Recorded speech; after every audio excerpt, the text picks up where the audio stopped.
It's gonna get copyrighted, so only got to play 4 seconds of it. But there's got to be a way. There's got to be a way that I can do something else. So you gotta get colossal. I gotta play it quiet, or gotta play something different. Hold on. Let's see.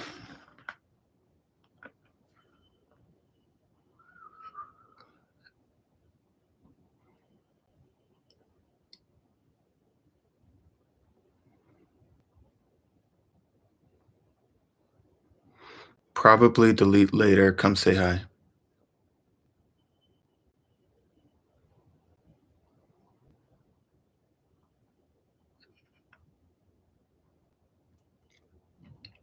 Live on Instagram and live on YouTube. Live on YouTube. That's gonna tip over. All right, hold on.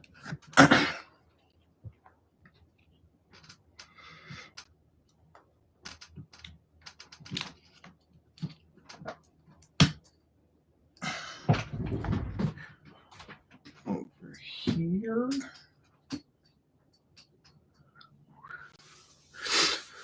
All right, we're live on 2 different things. Let's see. Open the window. It's rainy outside anyways. Oh, I wish I could get some studio music here, but if I do, that's on. Yeah. Then if I do, I get struck. So these studio sessions either need to be dead quiet, or I play like a documentary in the background, because otherwise I get copyrighted. It's crazy. But I'm working on a new Jaylen. This is a Jaylen Brown, and it's still stage 1, which is the hardest part, because I want to get to the last stage so quickly. But yeah, I still just got to cover up all the greens, and I probably could do some painting. But I need to mix a different color brown. I need a mix of brown, and yeah, we're gonna see how that works. People can leave a comment on YouTube. I'm live on YouTube as well, and yeah, it's gonna be groovy. It's gonna be groovy, schmoovy, doobie. I'm just looking for the right color, because I'm gonna paint a little bit. I cleaned out my cup. My cup was getting crazy. But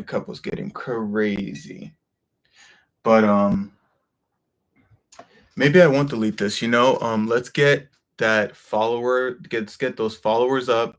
I want more engagement on this account, this Instagram account, because I was just saying, like, when I post a story on my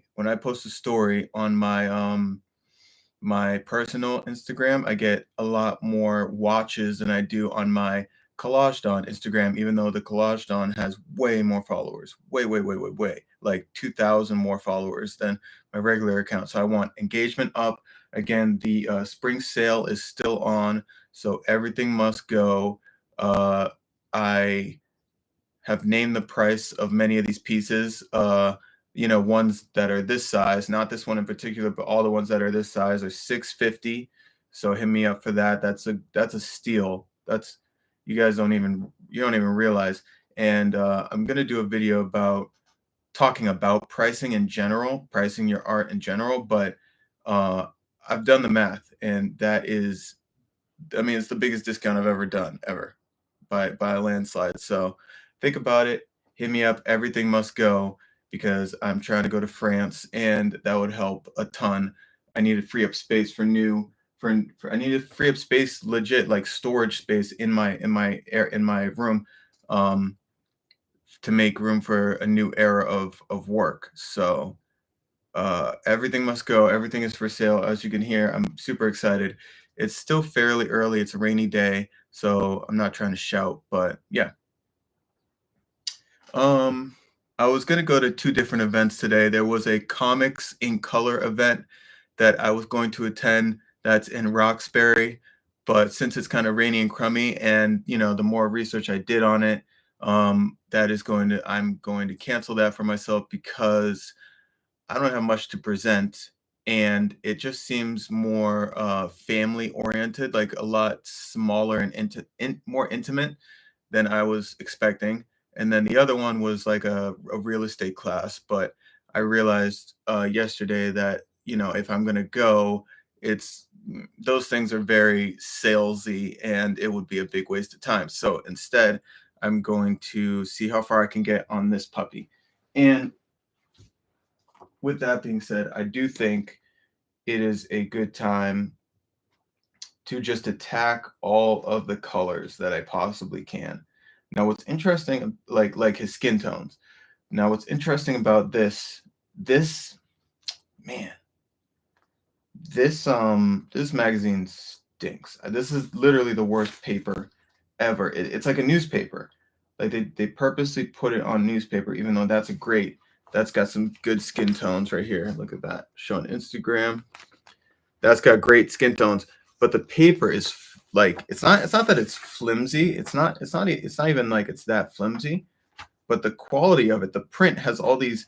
It has so much noise on it. I don't know if you could see that, but there's like it's fuzzy. It's fuzzy and staticky, and it's not glossy. It doesn't have a glossy finish. It has a matte finish, which just means that it's the opposite of gloss.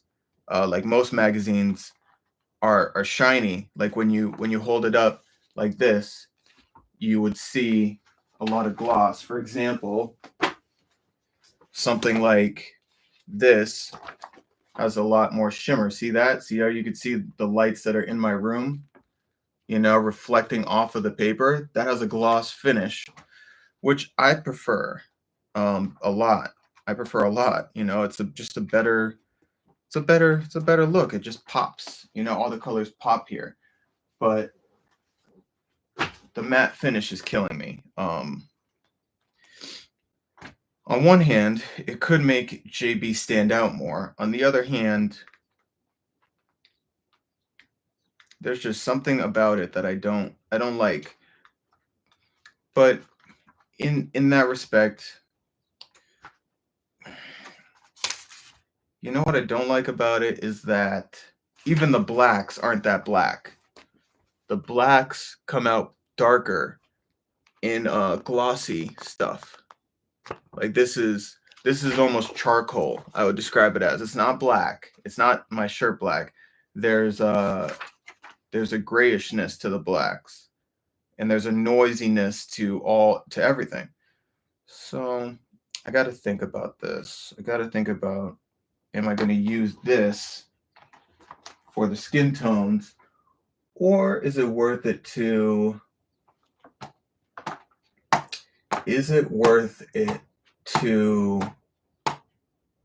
I don't know, just like,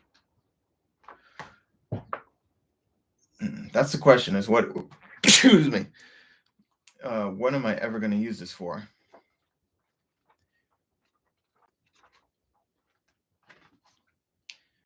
Men's Health Training Guide 2023. Hard muscle, made easy, massive arms, 84 ways to crush your fitness this year, lose your gut, and get abs like these. Find new gear, find a bike, do squats, countdown, the leg matrix, combine strength and cardio, increase your speed, prepare your muscles, run like you lift, crank up your cardio, chest and triceps in one move. Take it on the chin. That's a cool picture. Don't forget to play. Look at that picture. I wish I could kick like that, dude. I could kind of kick like that, dude, but look at those squats.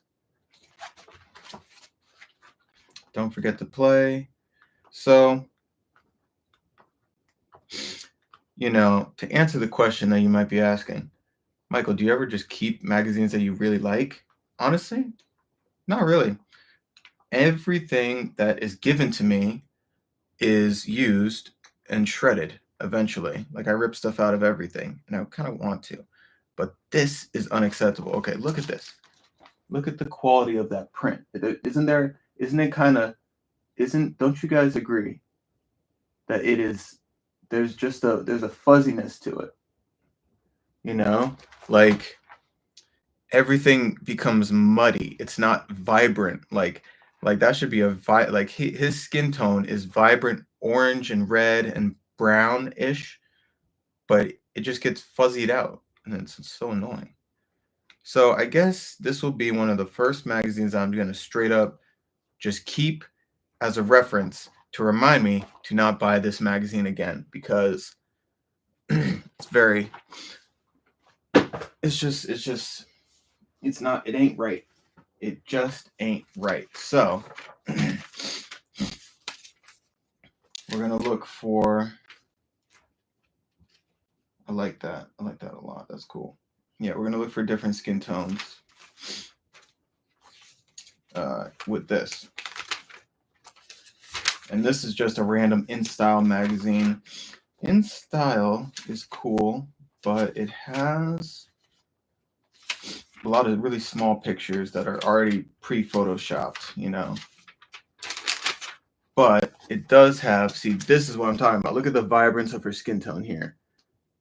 Look how vibrant that is. That's good. That I can use. I can cut out her hand, So that's the glossy factor, right? That's the glossy factor I was talking about. But I don't know if you could tell over there. I agree. It does look a little fuzzy on that camera, but like in person, it's great. It's vibrant. I can use this. So we are going to rip her straight out. And then we're going to work our way down. Now, this is the part that I was talking about recently that, now I rip this out and I'm only going to use like, her cheek and her arm and just the most potent, the things that have the most potent skin tone colors, things that aren't identifiable by the time that I like really use it and cut it out. Like I'm not going to be like, oh, there's her nose. There's this, there's that. Gray skin tone here. Gonna rip this out. This actress, this is Michaela Cole. She's in a lot of Netflix shows, but it looks like I already used a piece of her color for something else. And this is exciting. This is what I'm talking about. This is what I want to chronicle. Is like, there are images out there in the world that I've used and people don't even realize it. And I think that's kind of, I find that fun. But if you do your research and you watch these videos, these lives, then you can see it all. So we're looking for skin tones, and I'm just gonna find. I'm gonna let myself find one more, so that I do not make a huge mess with just loose pieces of paper that are all over the studio. Okay, so I'm just looking for skin tones, kind of, JB is a dark skin individual. I'm looking for dark skin tones. That one's not bad, but there's a lot of writing on it, so I'm going to skip it. Personally. Now this has some light skin tones, which I could use in some parts. So we're going to do it. This is just a random Tresemme Pro Pure. It's a skin ad. Weightless moisture. I can't tell if that's skin, lips, or hair. Defy gravity. We style to defy gravity. Weightless moisture. Mineral oil. It doesn't say. It says conditioner and shampoo. Okay, so it's for hair. It's a hair ad, but look how much is featured of her face. Like they are relying on you to look at her face to bring you into the ad. That's interesting. So that's good. 1, 2, 3. We did those. And now we have these 3 loose pieces of paper hanging out as my train goes by my house. But those are going to take up some space, and they're going to remind me, hey, do a skin. You got to finish the skin tone. As soon as I do that, my brain tells me, hey, you got to finish this collage. So now we're switching gears, right? This is the madness of doing this for years and years and years. It's like I've been doing this professionally now for 10 years at least. Like selling them and doing them and everything, right? So here we are. So we're going to finish this one. Okay, life is a collage, and the way to finish it is I need to put yellow here and a few other places. So I need to cut out all these funny shapes, and I need to put my compression brace on because now I'm doing back work. I've already been like leaning over for 15 minutes. So we're gonna fill this in, and then this will be done. In terms of like the paper, like putting paper on this, and then we'll see how we feel after that. But I'm going to do that because that way I can get rid of these pieces of paper, which are also just kind of laying around the studio and the workspace, because they're just little reminders that say, hey, there's an order to what you're doing, which is good, but it's hard.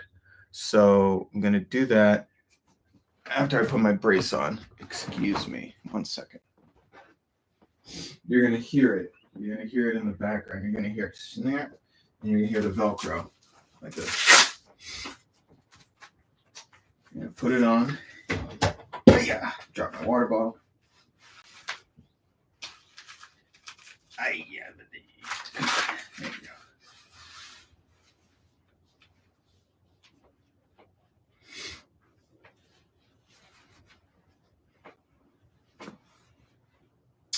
So I have that, and now I need to get those shapes on. So I need a glue stick.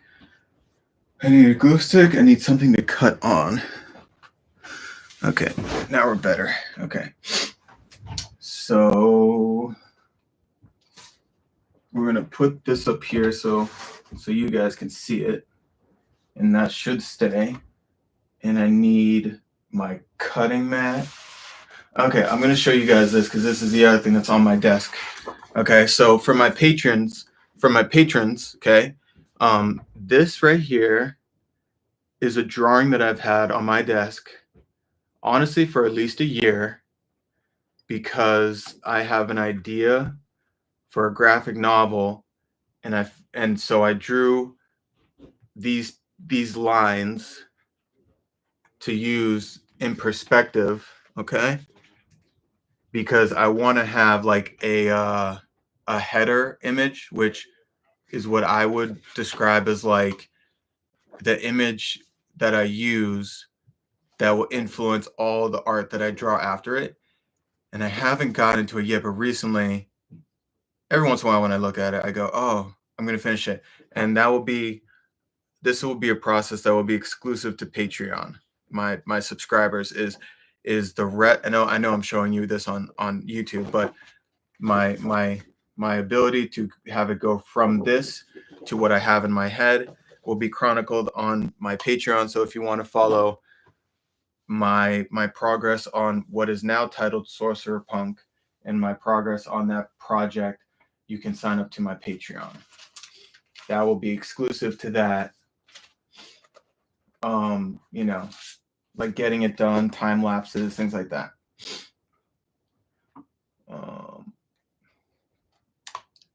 I would put music on my television, but lately my Fire Stick hasn't been working, so I haven't been able to play any music. So I'm just like drawing and doing stuff in silence. And the way I'm going to do this is I have my gyro cutter, which can cut like loop-de-loops. And I've been doing this long enough that I can just kind of look at the shape, and it doesn't have to be exact, but I'm gonna draw with this cutter, it's something similar to it, right? and then you just work the kinks out, straight up. Like, you just slowly make that shape more and more like what's actually on the canvas. And that's the thing, people, if you're doing collage, like, it does not have to, you don't have to worry about being so precise. Okay, great advice I was given and ways to think about art is it's not about how it looks all the time, it's about how it feels. And you have to deliberately make yourself feel confident. If you go in going, I don't know what I'm doing, then people will see that in the art. If you trust the process and you just surrender to the line that you put down, and you realize that nobody's going to know what a perfect line looks like, then eventually, doing it again and again and again and again, you'll be able to make perfect lines all the time, because your definition of what a perfect line is will change. The art wants to be made. It's up to you to go with the flow. Just go with the flow. You know what's you know what you're going for. You just gotta go with it. Go with it. Like, I knew I needed like a shape that was like a check mark. Is that the exact check mark I needed? Not necessarily. But now I'm gonna add, I'm gonna make it a little longer by cutting out another shape. It's kind of like a diamond shape. And we're gonna fit that into another nook that I need to fill up, like that.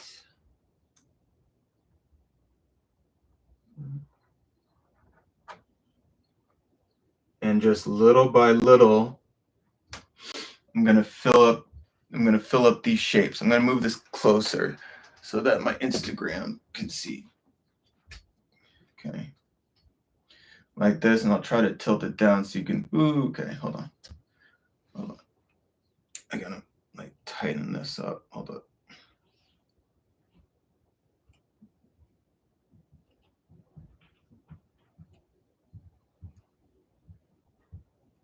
Like that. So see how like this isn't connecting? I'm gonna connect these two, and you gotta slow down, and you just gotta look. You gotta look at the shape, right? You gotta look at the shape, and you just gotta do something close to it. That's it, right? It's right in front of you. That's the way you gotta think about this. Is don't overthink it. Don't overthink it. Just boom. That's the shape I'm trying to make, right? I'm trying to connect these two little things. So I'm going to do a hook up, a hook down, and then it's about this thick, right? So that gives me this weird little polygon, right? It's just a weird polygon. And we're just gonna finagle it into this nook right here, right? And look at that. If you move it around just a little bit, just like that,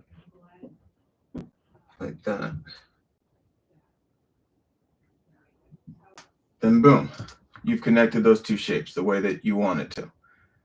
Now we're gonna fill in some yellow here, right?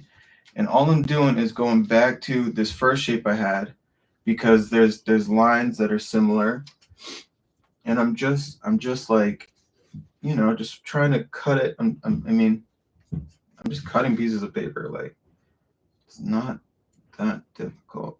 Cut like that.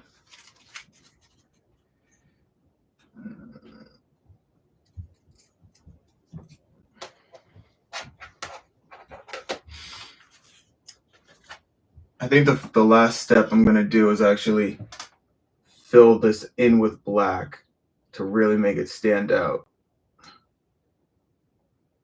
You need finishing touches to make it feel cohesive is the word. So that, and then we're gonna do a little hook.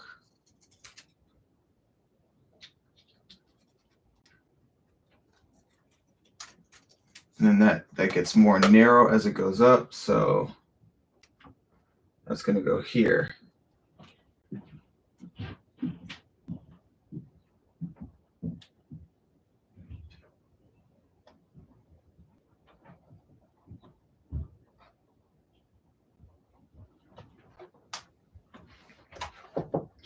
Yeah, you could come in. On this downstairs, there's a big. I'm recording, but it's all editable. It's not like it's okay. I'm gonna mess you up. Yeah. Do you use these for painting? It's a sponge. It's a makeup sponge, but we use them for like No. blending and stuff. No. No. Okay. It's downstairs. Nice. I missed those. All right, so we're gonna do this. Like this. We're gonna cut this up.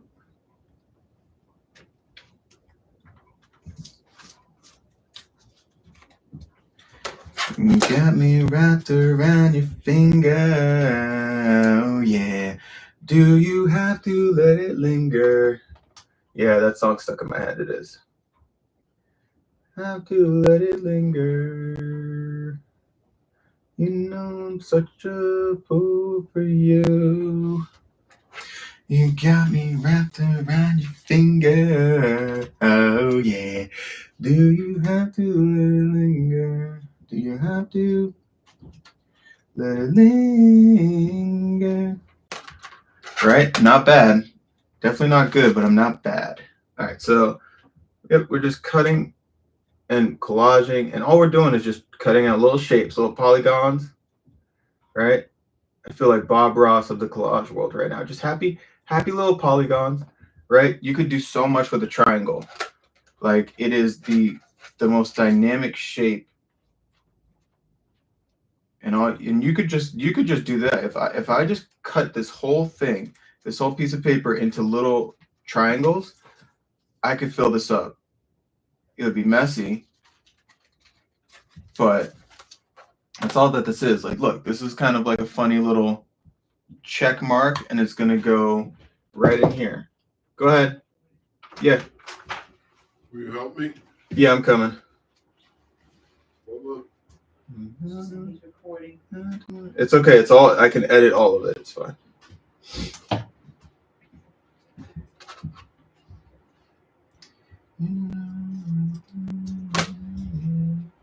Two seconds. Hold on. You got me.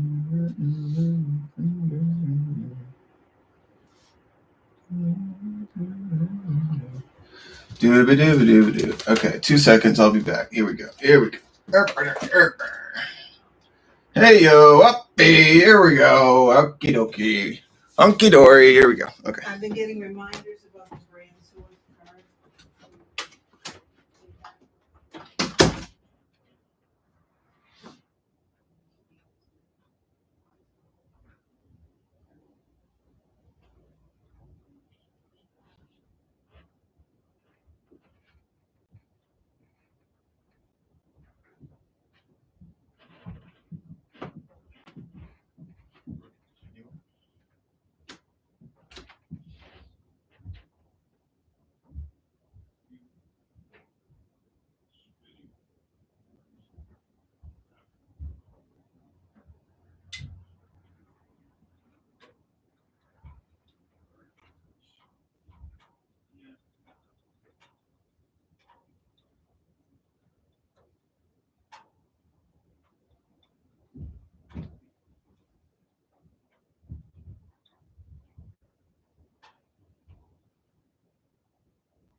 You need his breathing?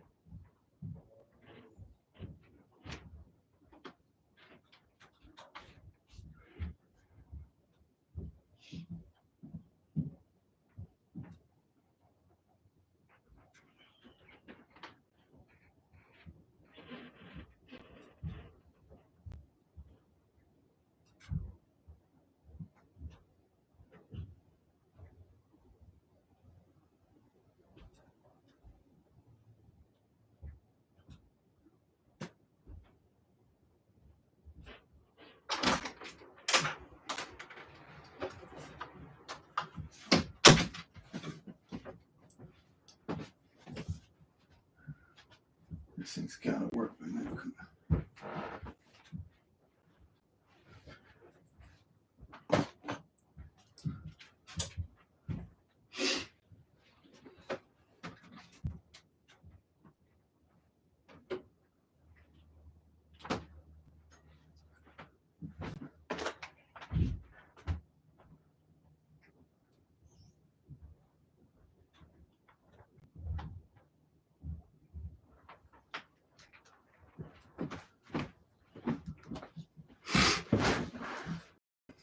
All right. It looks like it works again. It looks like YouTube TV works again. It wasn't working for a while. Now it looks like it works again for some reason. It's crazy.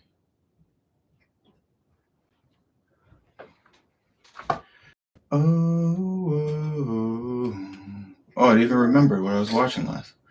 We should look at that. Yeah, we're just going to put on some Celtic podcasts and stuff. Artists.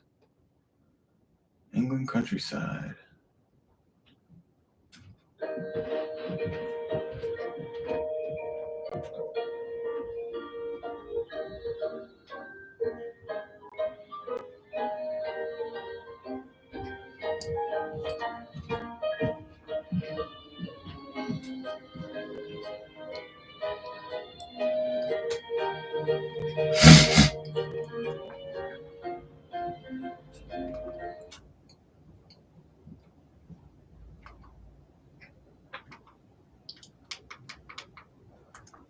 We're going to do it. We're going to watch it. The countryside. Watch my new movie, Food Panda Excuse me. 4 at home now. Wow.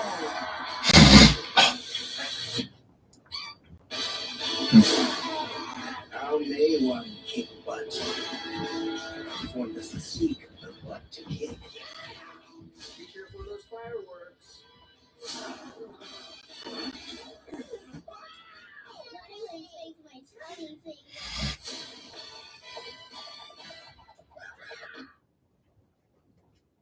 At South Shore Bank, our local experts go above and beyond to build your business.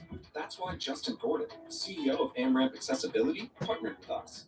AmRamp Accessibility has been making accessibility solutions for over 25 years.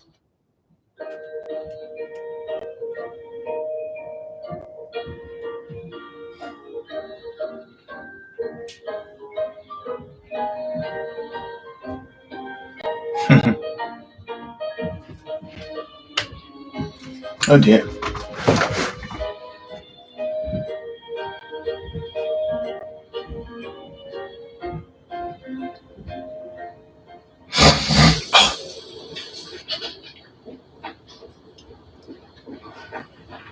For the next few days, we are going to be in. She's got to be American. In Dartmoor.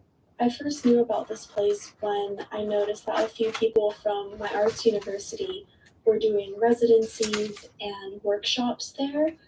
And I looked into South Coombe Barn and I was like, oh my God, that is like heaven. It's just so beautiful. Did you do this when you were up north? Yeah.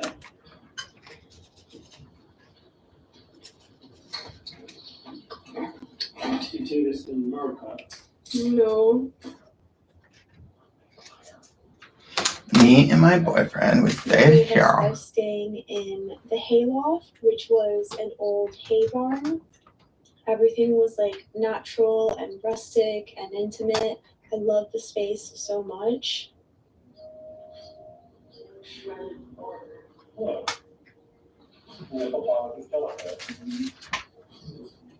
She looks The really night young. that we were there, they had curries prepared for us. It was absolutely delicious. I've never had like a beef curry, and it was so good. The yogurt and the chutney was also really amazing.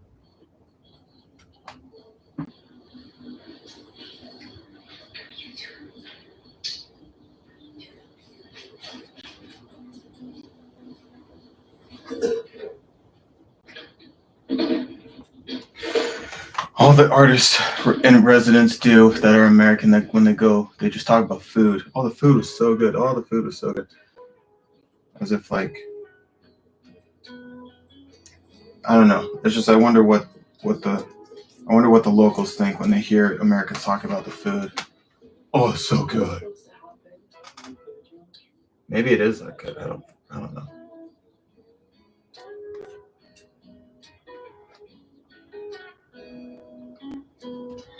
Consumerism.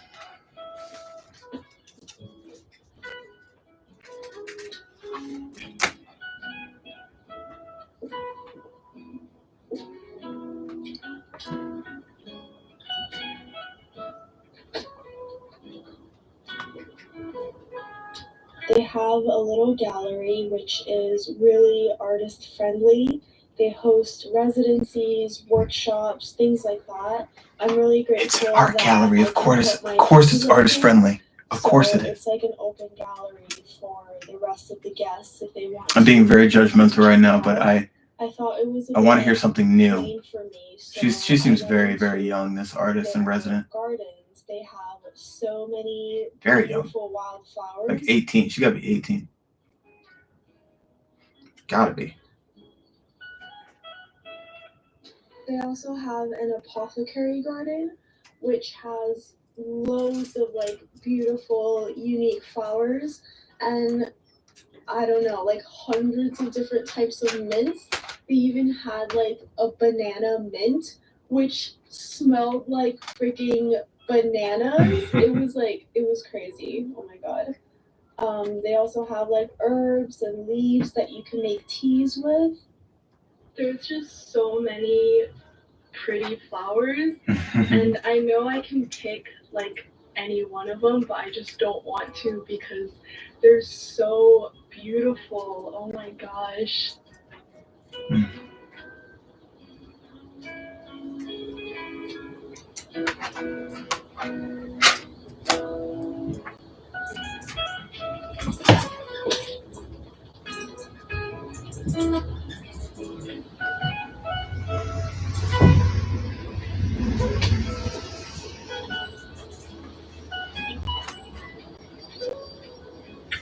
That's so good.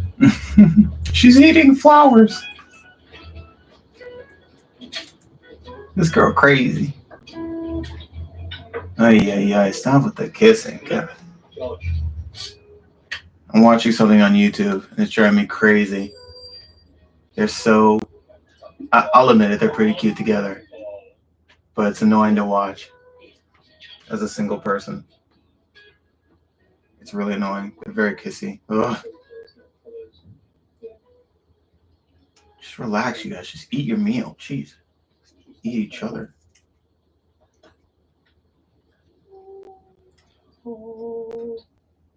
The day right before we were supposed to come here. The day right before we were supposed to come here, we canceled our trip because there was a fire at the airport. So we got here a little late, but we're so happy we did because we missed the rain and we only got to experience the best of the weather. That's what she's gonna say. You can communicate with your therapist via messages, phone calls, live video sessions, and even journal entries. For the last however long, Monday nights at 9 o'clock, I sit down in my office with a little cup of tea and we talk about all things Yo, life. I hate BetterHelp commercials because I tried BetterHelp for a month and my first 3 visits with the therapist were the worst I've ever had. So I asked for my money back because only after 3 weeks I got charged $2,400 and That was ridiculous for a dude that literally was falling asleep on the other side of my calls. So F BetterHelp. All right, I'm sure it's gonna work for a couple people, but it really did not work for me. And every time I see BetterHelp commercials now, I get triggered because it feels like such a big scam. So BetterHelp, do not ever sponsor me because y'all stink. I got gypped. Straight up. George ran into like, I don't know, it must be like a 15-foot long tree branch that was on the ground, and he just like ran into it at full speed. It didn't puncture his chest, but it was pretty bad blunt force trauma, and we were all really worried and just waiting around at the vets the whole day. But thankfully he's okay, and he definitely thinks he's okay after like 6 hours. So we're still trying to be careful with him. Which Her was art is very really nice dainty, that we could bring and there's him nothing wrong with that, but it's very Sure. whimsical He's enjoying South Coombe as well. and basic. There's nothing wrong with that. That's okay. I'm just saying.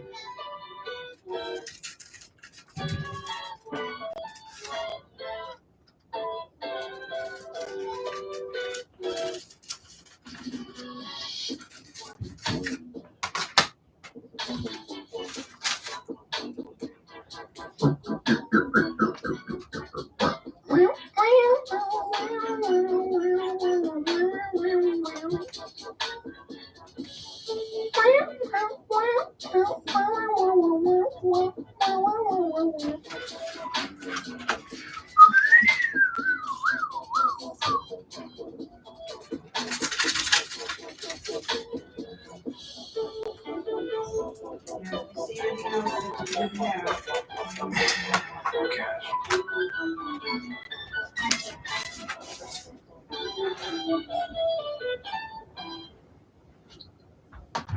.uk/help for households to see if you're eligible for help with the rising cost of living has affected everyone. Visit Doorway. Standing in the doorway. It's already recorded. Oh, is it?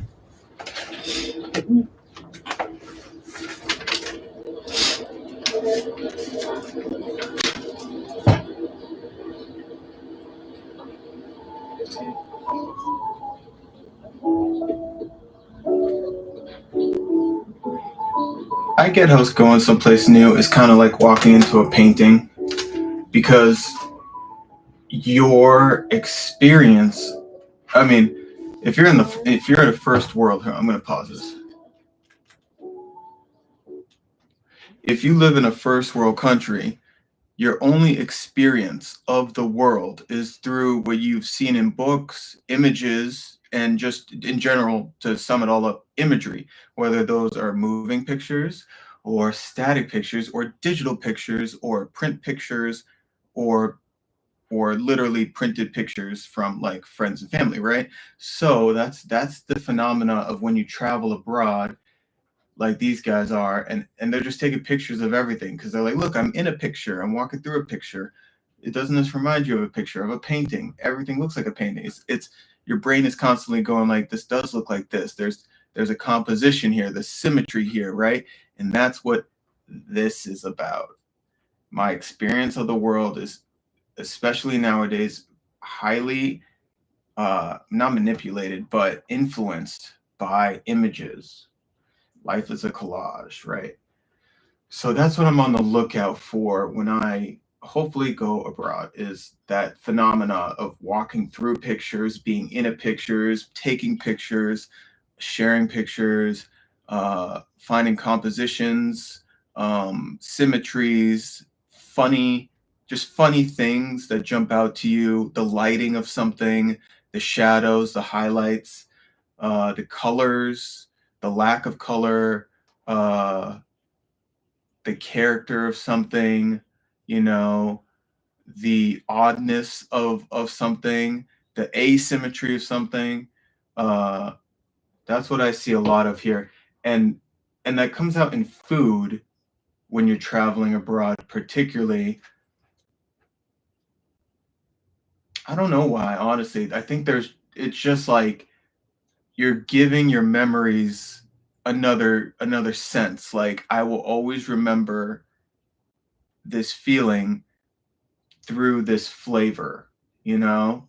Like if you had what she had banana mint flowers. She was just eating banana mint flowers in this just for reference, what I'm watching a YouTube video of a girl that went abroad in England, and she's got to be an 18-year-old woman of Asian descent who's 18, and she's running around with her boyfriend, and she's very pretty, but just so young. Just everything she feels like, her whole vibe is so young, and is constantly talking about the food. And I think that all videos of people that study abroad or travel, they especially Americans, they always talk about the food. But I would love to see someone from anywhere who goes to America and goes, "Oh, the food here is so great" or something. I don't think it is, unless they really like cheeseburgers or something. I don't know.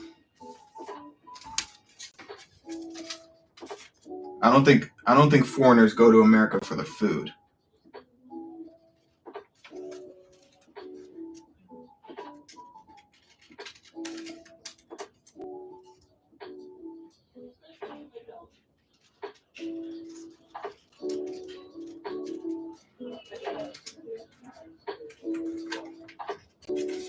They go for the technology and the education and the healthcare and the diversity of people, right? But Americans travel abroad for the food and the culture, the authenticity, the unfiltered, raw culture, and the land. You know, being in the land of the land. Now she's in like some kind of little antique shop. There's 3 people working in a bakery. It's their boyfriend chopping wood.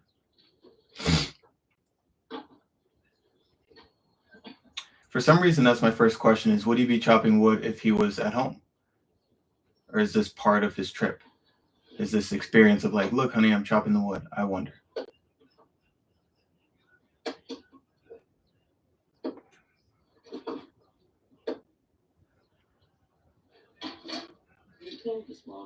Yeah.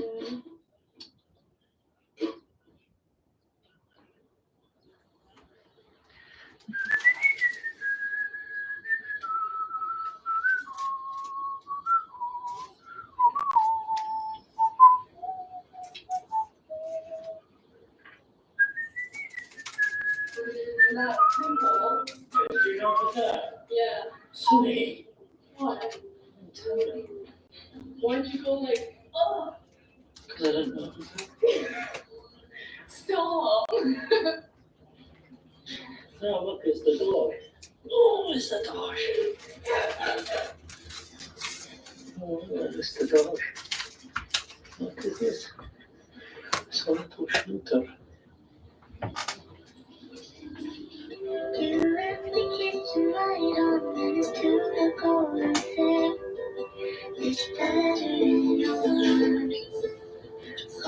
Oh, they're so touchy. I get it, you guys. Good for you. Good for you. We get it. We get it.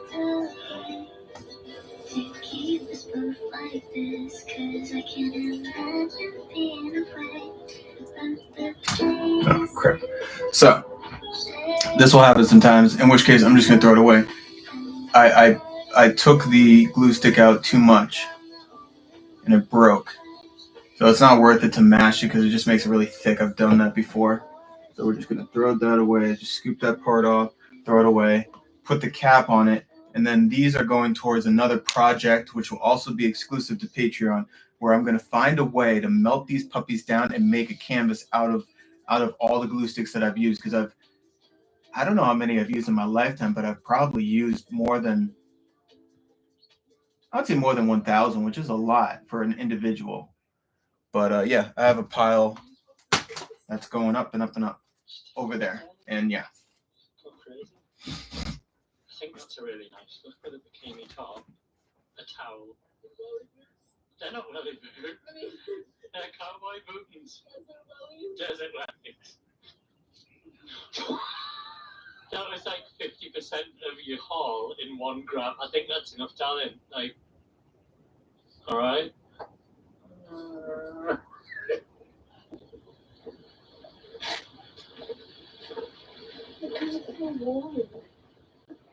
That's cute. They have these tubs at this retreat, and they put fire in a tub that heats the water, and the water goes to legit like the tubs that are from those. I'm not even kidding. Like back in the day, Cialis or whatever. Straight up, they're in those tubs together, just in the middle of nature, like they're bathing with bathing suits on. But yeah, super cute, super romantic. She says the water's really hot. My new book, Keyboard Rich: How Anyone Can Earn Six Figures from Home with a Simple Bookkeeping Business. You know what else is really interesting about traveling abroad is like there's a meme out there of people going like they enter a party and then the meme is like the person their thought bubble and they're going, nobody knows that I just went to wherever, like England. Nobody knows that it's like these things are for us to experience and not for the world to experience. It's like how much of your trip, depending on how long you go for, how much of your trip are you going to bring up? You know, what are the little parts of life that happen on your trip? I mean, that's super romantic. They're literally sipping wine in tubs, just looking out at a gorgeous view of hills and trees and in the middle of nature. Now they're going in for an ice cold spring. They went from the hot spring. Now they're going into an ice cold one, apparently. It's just a little lake. There's nobody else around.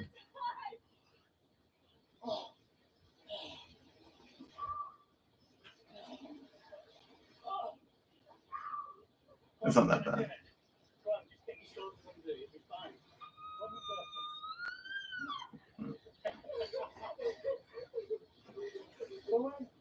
Get that blood flow up.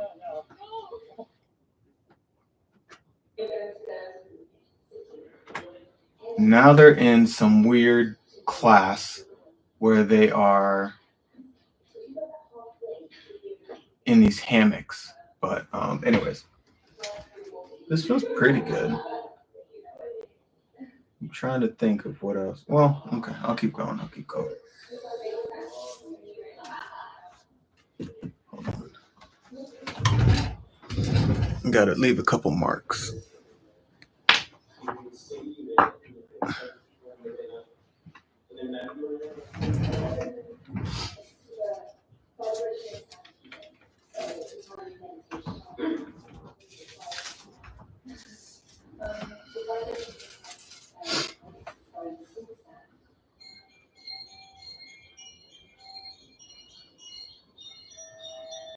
They're just sitting in these cute little cloth hammocks. They can't see each other, and some ladies playing bells around them. So it seems like a really unique travel abroad experience. I need to find a new glue stick.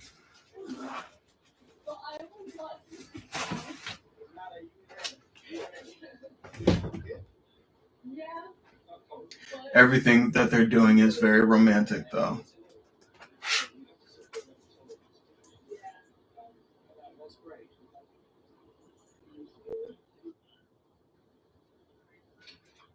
Today is our last day at the barn and the weather was just so perfect. So I had to get my watercolors out and just sit outside and soak up the sun. This beautiful little sketchbook was gifted to me by my boyfriend's mom, and she's just so sweet, and this book is so sweet. And in last week's video, I got the water. That looks like it's her boyfriend's mother's house then. In it.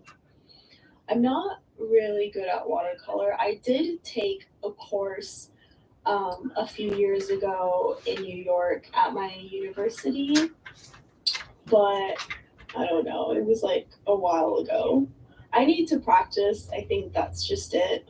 I know a few things about it, but most of the time I just do whatever I feel at the moment. Like, oh, maybe it needs a bit of red here. I'll just drop that in and see what happens. I didn't really go too much in detail with this drawing. I just wanted to kind of keep it light and just have a fun time. Just have a fun time, she said.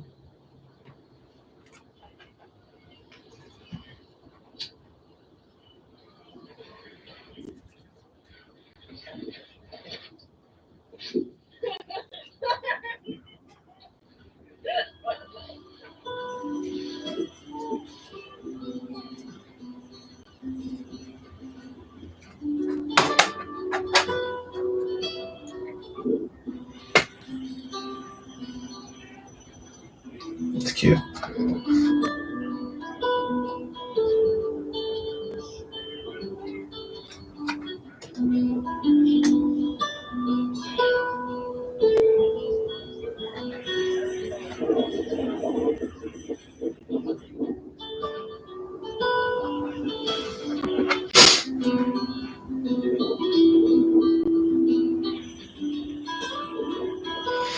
Yeah, there's no interruptions around you. That I know that feeling. I mean, that looks like Ireland. It's just you in the middle of nowhere. I mean, even if there are people somewhere on that hill, it's really just you and whoever you're with, and it just feels like you're in the middle of nowhere.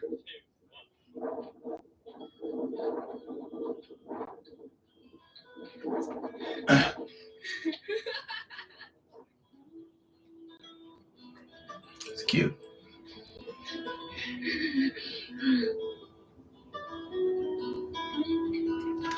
Thank you for the 100,000.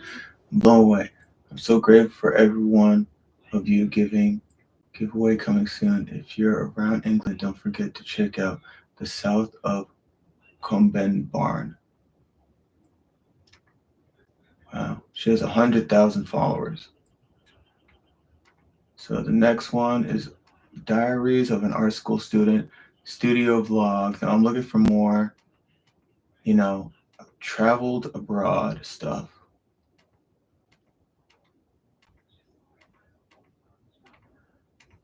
This is my day. Is living in the middle of nowhere, Westwood. Pursuing art at 35. I'm gonna watch that because that's what I'm gonna be doing. Pursuing art at 35.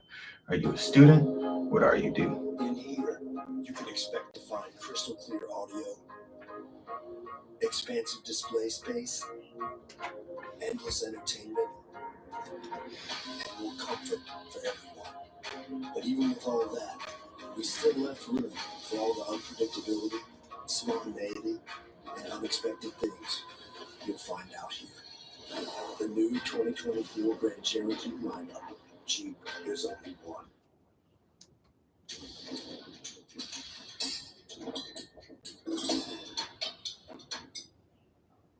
This is the story of the biggest struggle I've ever had to overcome in my life.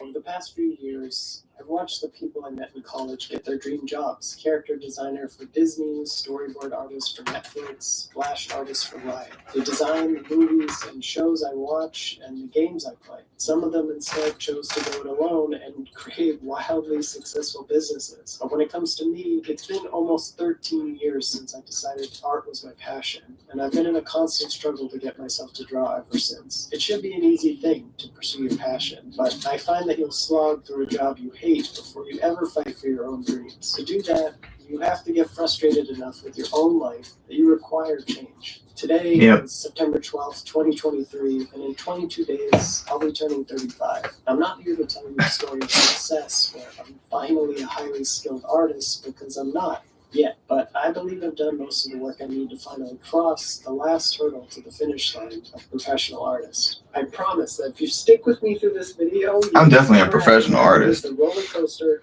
of thoughts? I've been a professional artist since I was probably out of college, is what I would say. Successful artist is different, dog.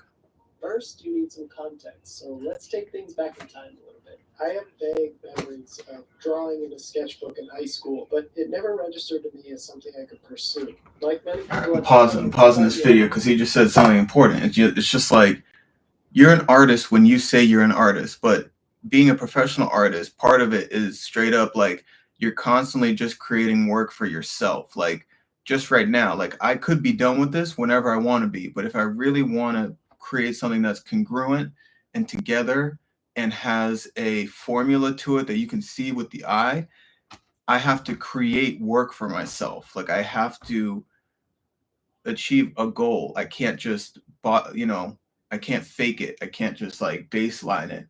So the question is, what is the work that you want to create for yourself that's worth doing and dying for, and pursuing over any other pursuit of money? That's the. You don't need any skill to be an artist. Any. You just need a formula. There's a natural skill there that can't be taught or overcome by any kind of training or practice. It was in college where I discovered just how wrong I was. Just as I was about to graduate in an entirely different major, I took you need skill if you're going to be like an animator or like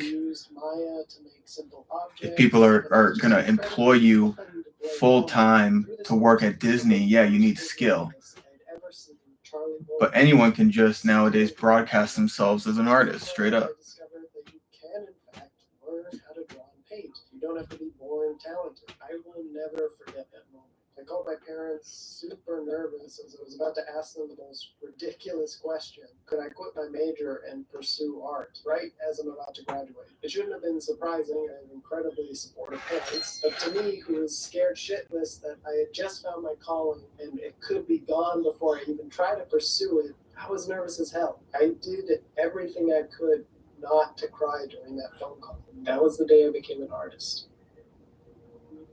You'll notice I didn't say aspiring artists. I see a lot of this on social media, especially in your bios. This is the first lesson of how to navigate this art journey. When you decide this is your passion, you're an artist from day one. The moment you start to learn art, you're gaining experience that other people wish that they had. Not only do you do yourself a disservice to them by making yourself somehow less than an artist, you do a disservice to yourself. You're mentally putting yourself down before you've even had a chance to make any progress. It's the premise of a growth mindset. And there are studies that show that if you believe you'll grow, you will.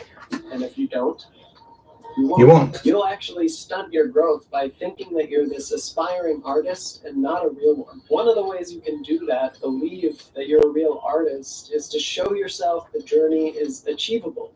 It's real. That's what Charlie Goldwater's work did for me. It was something that I could achieve through hard work. It wasn't just talent. I could do this. But as you know, if you've tried this for even a little while, it's not enough to keep you going. There's a reason why I'm not a professional artist after drawing for 13 years. After going to 6 art schools and being taught by some of the best teachers that are out there. Art is my passion, but it doesn't change the fact that there's a constant struggle to get myself to draw. Yep.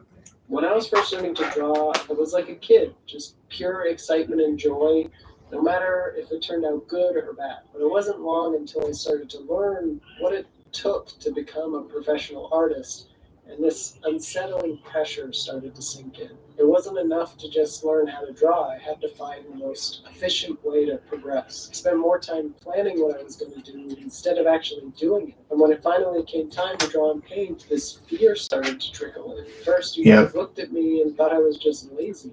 Sure, that's what some people thought. Studies show that laziness is a manifestation of procrastination. And you procrastinate because it's your way of coping with challenging emotions. Anxiety, insecurity, self-doubt. These are all things that are going to hold you back from doing the one thing that you want to do. I listened to this podcast last week that talked about resistance. Resistance is what holds you back from accomplishing your dreams. The bigger the resistance, the bigger the dream. In a weird way, you know how much you want to do something by how much you choose to avoid it. It's fucking scary to put yourself out there and learn something you know you're going to be bad at. It's so scary that I've had to deal with this pressure for over a decade. It's like a chronic illness. It's debilitating, and it gets in the way of any real progress that you might make for yourself. At South Shore Bank, It our can. local experts go above and beyond to build your business. That's why Sheldon Lloyd, owner of City Fresh Foods, partnered with us. At City Fresh Foods, we employ locally, we feed locally, and we purchase locally. And when we were searching for a local partner to finance our new building, we wanted a bank that worked as hard as we do. South Shore Bank built a funding package to meet our needs and a lasting business relationship. They're investing in our mission to supply healthier food to our community. South Shore Bank, sharing success. Dark days lie ahead of us all.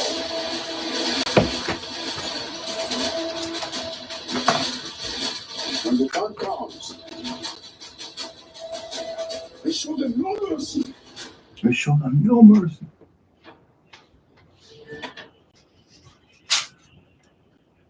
It's not like I haven't improved at all. I've come a long way, but it's taken a much longer time than it ever needed to, and I developed an extremely toxic relationship with my art, to the point that I stopped drawing for a year. Couldn't do it anymore. I didn't see a way forward. I was drowning, and there was no one who could help me but myself. That's the thing that no one tells you. No one's coming to save you from yourself. No one is going to force you to draw, hold a gun to your head. You have to accomplish this journey on your own. You can have all the support from friends, family, a community of artists, and it does help. But at the end of the day, it's you that has to sit down and draw, to struggle, fight, make bad drawings, challenge yourself, cry at your terrible work, laugh at your silly doodles, just you. It's a sobering moment when you realize it, but the fear is still with you. So the question is, gripped by this fear, how did I get myself to draw? At first, I buried myself into my classes and studied. There's a certain edge that being in a real classroom can give you. Being in front of a real teacher and other students actually made an impact. I knew the teacher would judge me if I didn't do the work, my friends would too, but I also wanted to be as good as them, better than them. I wanted to be the best. It helped me ignore some of that fear, and for large blocks of time, I was able to apply myself. I learned and improved a lot, but it was always just enough to get by. I would procrastinate with TV shows, video games, watching YouTube videos. I even went to panels and got really motivated, but by the time I got home, I wouldn't want to do anything. Part of me felt like I couldn't do it, and the other was too afraid to try. But it was never quite enough to kill my dream entirely. I held on to that spark that ignited when I first fell in love with art, when I saw Charlie Bowater's work. I couldn't get rid of the dream of becoming a professional artist, but I also couldn't apply myself long enough to get really good at it. So I coasted, went to 6 different schools, had the best teachers, got really lucky with some amazing programs, absorbed a ton of knowledge, but rarely put it to use long enough to make the progress that I would see my peers make. But I still always fought for that dream, except that became really hard when my classes came to an end. I was actually done with school this time. I was tired of it. I was taking classes and learning things I already knew, but just hadn't applied myself to. It started to feel pointless. I had the knowledge and my studies were good, but anytime I tried to draw anything for myself, it came out like garbage. I was frustrated and lost, so I stopped for a year. For the first time, I gave up on my dream. The cure to crushing anxiety and self-doubt? Love. Me and my wife was like being reborn. I was happier, Good for you. healthier. It's still a surreal experience to love someone so much and have it returned even stronger. But it was through her that I found my way back to art. I'm not here to tell you to find a partner to fix all your problems, although it will certainly help. But it was more about having someone in my corner and someone that I really wanted to improve for. That made all the difference. I was passionate about art again, and I was determined to get it right this time. But not only that, I wanted to help people avoid my mistakes and not go through the same struggles that I did. So I started drawing, painting again, and then I started researching about how to learn better and faster. I used TikTok as it was getting popular to spread my message, and it resonated with people. I realized I really wasn't alone in feeling this way. And it was through you where I discovered that the path I was following was flawed. I wanted to get better faster, but what I really needed was a healthier relationship with my art. What you want is to get yourself to draw, but what you need is a way to sit down and draw consistently, to approach art with a healthier and happier mindset. So I switched gears. Not only did it resonate with you, but it also started to improve my own art. That's when I knew that I had found it. This is what was missing from my studies, from all those art classes. This is how you can make it through your own art journey, and this is how I'll make it through mine. Most people focus so much on the drawing part of the art journey that they forget there's a mental side to it too. And if you can't get over your own internal self, you'll never get to the physical part of actually drawing and painting. Or like me, you'll apply yourself just enough to get by, but never enough to really improve to get to that level of professional. Coming to terms with failure is one of the first things you do as an artist, even if you don't realize it because you suck too much to see how bad you are. I like to say to get comfortable with failure. We're gonna add some paint now. Comfortable with being uncomfortable. Until the basics start working for you, which is arguably the moment you become a professional artist, you're gonna be trying to improve on something every time you sit down to draw. What's up, Pip? You'll always be challenging yourself. I can't believe back in the day I called you Pipsicle. I swear to God. That still cracks me up. My bad.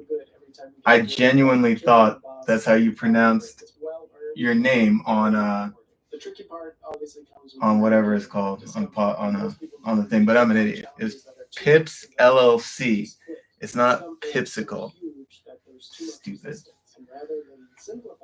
Me. I need a palette for can I use that as a palette? If you're tackling something new, don't make it so hard that it becomes frustrating. I need to find a palette to put the paints in. Before you dive deeper into the subject, What could I use as a palette? capable of drawing in this discomfort. Let me think. What could I use as a palette? The key is consistency, and of the two, it's probably the hardest to get a hold of. When I was doing work on myself away from art, I read this book called Atomic Habits, and it was pretty life-changing. I was able to start new habits in exercise, diet, and even in my art. All you had to do was start small and be consistent. It gave me incredible confidence to keep going. I still enjoy my games and TV shows, all the distractions we love, but I also apply myself to drawing and painting. And because it's a habit, there's little to no resistance. It takes time, but it works. Welcoming and warm. In your life, in your home. American Standard is here for all your memorable moments, like bubble baths that become a forever bond. American Standard. Bubble baths that become a forever bond. Let's see.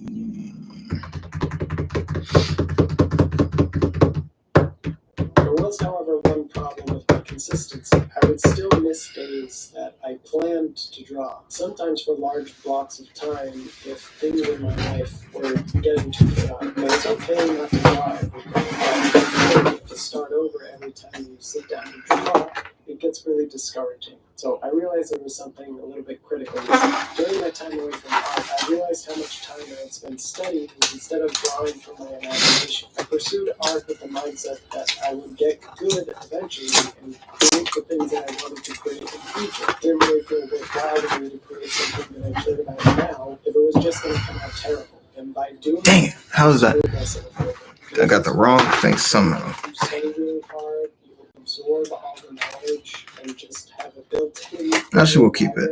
It's not how memory and learning work. If you want to draw from imagination, you have to practice it. Drawing from imagination started to help me create my own ideas and help me learn more efficiently. I started this project around Bleach. If you've tuned in to any of my live streams, you've probably seen me working on it, and I found that that is the critical missing piece, finding a project that you enjoy and want to pursue. Now I don't just have a habit for consistency, I have a project that I'm pursuing that excites me. I found that consistency doesn't mean much if you have nothing to pursue but an empty plan. You need something concrete that you can tackle now that excites you. What motivates you more? Some amorphous project in the future that you have nothing tangible to attach to, or the things that you're excited about now? That's what you should pursue.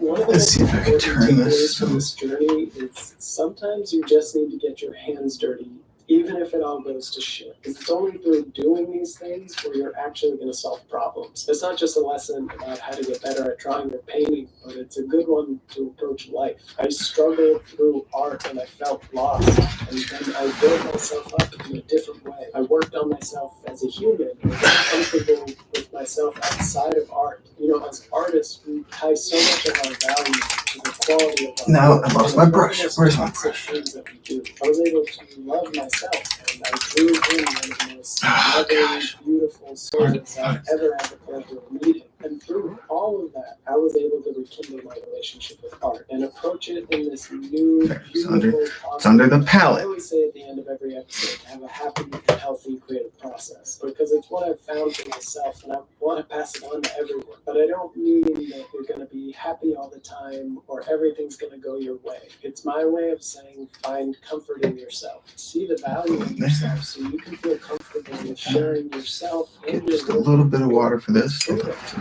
create, to love, to share, and it's beautiful. That's all for today's episode. I hope you enjoyed my story. If you can relate to any part of it, I'd love to hear about your story in the comments below. It's nice to know you're not alone in this, and it feels good to share. Thank you for watching, and have a happy and healthy creative process. Good luck.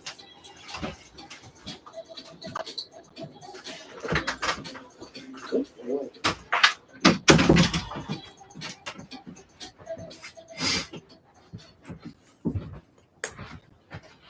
A long-lasting sense for your whole body. It's native. With so many choices on Booking.com, there are so many Tina Feys I could be. So I hired body doubles. 30,000 followers, Tina, in a boot. How I became a professional artist without going to school. Make art full time. Self-discipline. Art shop.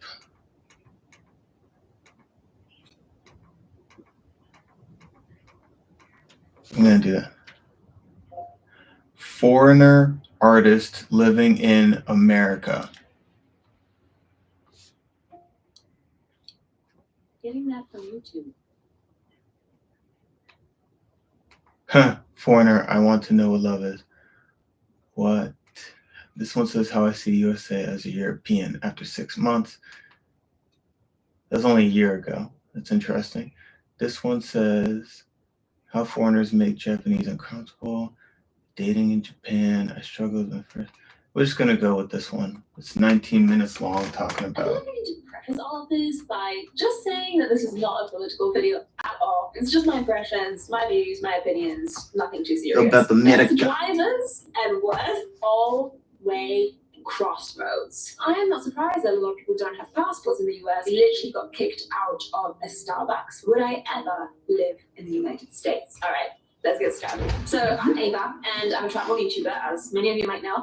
I've traveled through, I don't know how many, because I don't really count, but 70 plus countries. And I am as European as it gets, in the sense that I was born in Poland, I grew up in England, but I lived in a whole bunch of different European countries. Italy, Germany, Belgium, Poland, England. Recently, I wrapped up a 6-month trip of the United States, where I traveled all across the country. You know, the United States is such an interesting place. Some people love it, some people hate it. So in this video, I want to give you a little bit of a dose of how a European might perceive the US. First of all, cultural shocks. So you see, you know, back home in Europe, we're all brought up with, you know, Americanized culture of some kind. But it's only when you get to the United States that you realize how different some things are. So for starters, everybody smiles at you in the US, and people give you random compliments on the street. Like, I'll be walking down the street and someone will just like shout out from the other side of the street,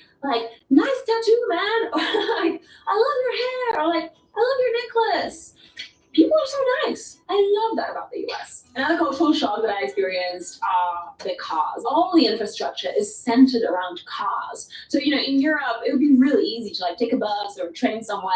In the US, it's like you got a pickup truck or you have nothing at all. You take your pickup truck, even though you're not hauling anything, most likely in your pickup truck, and like you go to a drive-through restaurant, drive-through cafe, drive-through shop, drive-through ATM, I swear there's probably not a single drive-through ATM in all of Europe. The point is, it is a very car-centric culture. So without a car, it's kind of hard to get around, which is a major inconvenience if you don't drive. Also, I feel like in some of the places I've been to in the United States, the concept of a pedestrian doesn't really exist because there's like no sidewalks, pavements. I don't know what you call them in the States. Pavements or sidewalks, I'm not sure what they are. Anyway, it's like they are the least important thing on the road, which is kind of sad because, you know, I like walking. Another cultural shock that I encountered was whenever I went to restaurants, what is up with the waiter just literally taking your card and then taking it somewhere? I don't know where they took it. Are they like taking it to steal my data? Are they like, where did they take my card? You know, in Europe, every single time the waiter would come over with a little card reader machine and you would like put in your PIN, you know, right there at your table. In the United States, they take your card away from you. And then there's the tipping culture. In the United States, you know, you go to get a coffee, it costs like $4, $5, whatever. And then you're taking it away, but you're still expected to give a tip. And it's not just any tip, it's like 20%, 25%. Those are like little options that they give you on the little iPad. You know what I mean? If you tap like 10% or 15%, that means you're cheap. And that just makes you feel really terrible, like an awful human being. So you end up tipping 25%. We don't have that in Europe. In some countries in Europe, you don't even tip because I guess waiters are paid an appropriate living wage, so they don't actually need to rely on tips, unlike in the US. In some countries in Europe, you do tip a little bit, like 10% maybe, if the service is really excellent, but in a lot of places, you just wouldn't. So that was a really interesting difference. Not only are the prices in the United States generally higher, but you also have to add that extra for tipping. Also, sales tax. Like, again, you go to a supermarket, it says one price, but you end up paying something completely different. What's up with that? And then there's like a couple of really small things that at first you don't even notice until you get it really wrong, and then you learn very quickly. So most people have no clue that the best way to make money on Amazon is not with physical products. It's Amazon's other company, Audible. Audible pays me $8,000 to $10,000 every single month. Shut up. I hate these commercials. And I'm not the only one. Good for you. I'm not signing up. It's too complicated. So date formats. In the States, they put the month ahead of the day. How does that make any sense? Surely you should go from like smallest to biggest, right? Day, month, year. In the US, it's month, day, year. I'm sorry. It's just simply wrong. And Fahrenheit. Don't even get me started. Fahrenheit, on pounds, on feet, and inches. I grew up in the UK, so I am familiar with some of those units, but Fahrenheit, just so confusing. So, like, zero Fahrenheit is the point just before freezing. So anything below zero that is freezing should just be minus, right? But in Fahrenheit, somehow it's like 20 Fahrenheit is freezing. I don't even know. Spent 6 months there, did not learn a thing. All right, let's move on to some of the differences between the United States and Europe. So I drove all across the United States, right? Like kind of twice, like all the way from Texas to Alaska and then all the way from Alaska to Southern California. And one thing that really struck me is the driving. So first of all, in the US, it's pretty common not to know how to drive, you know, stick shift, like manual. In Europe, that's basically how you learn. Everybody drives manual, and people do have automatic transmission cars, but like you can drive both, right? Whereas in the States, it's mostly automatic transmission, which is kind of funny to me. So I felt like people gave me extra props for like being able to drive manual, whereas I'm just like, well, nothing special. Everybody does it back home, you know? Then there's the road rules, things that I just didn't know before coming to the United States. For example, in the US, even when the traffic lights are red, you can still make a right turn, right? In Europe, that is not the case at all. If the light is red, it is red for a reason. You have to stay there. Stop. Unless there's a little like green arrow like pointing to the right. Otherwise, you're standing there and waiting until it turns green. I can't tell you how many cars have like literally just sat there behind you waiting for me to make a right turn before I realized that I was actually allowed to do it. They don't just, you know, sit there and like honk at me and I'll be like, what's your problem? It's red.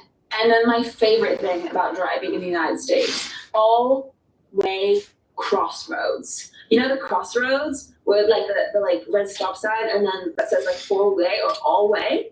I still don't know what the difference is, but what it is, and this is mind-blowing, you drive up to this crossroad and then the first person that got to the crossroad has priority.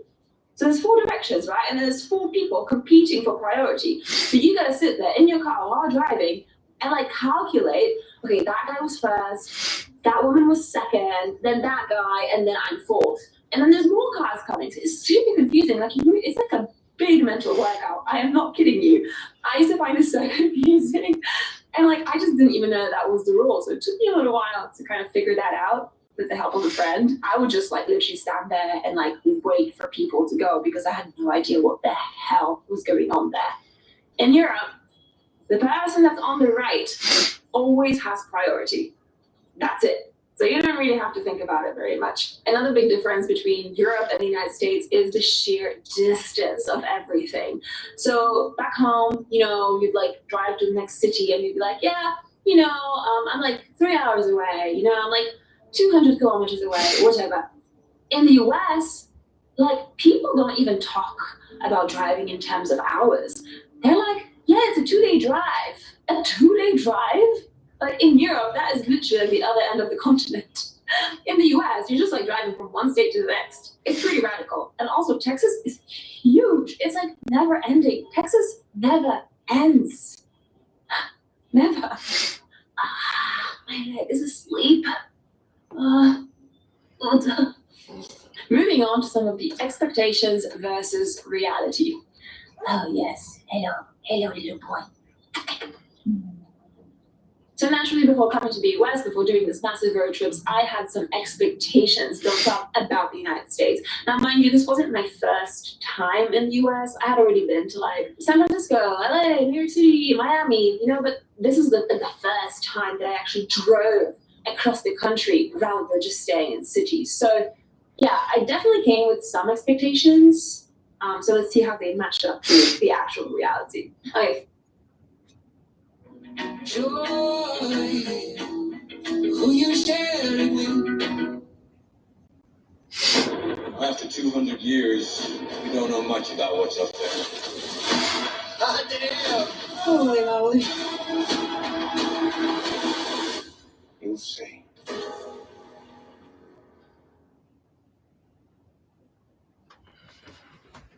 Okay, first of all, I really thought that I would see guns absolutely everywhere.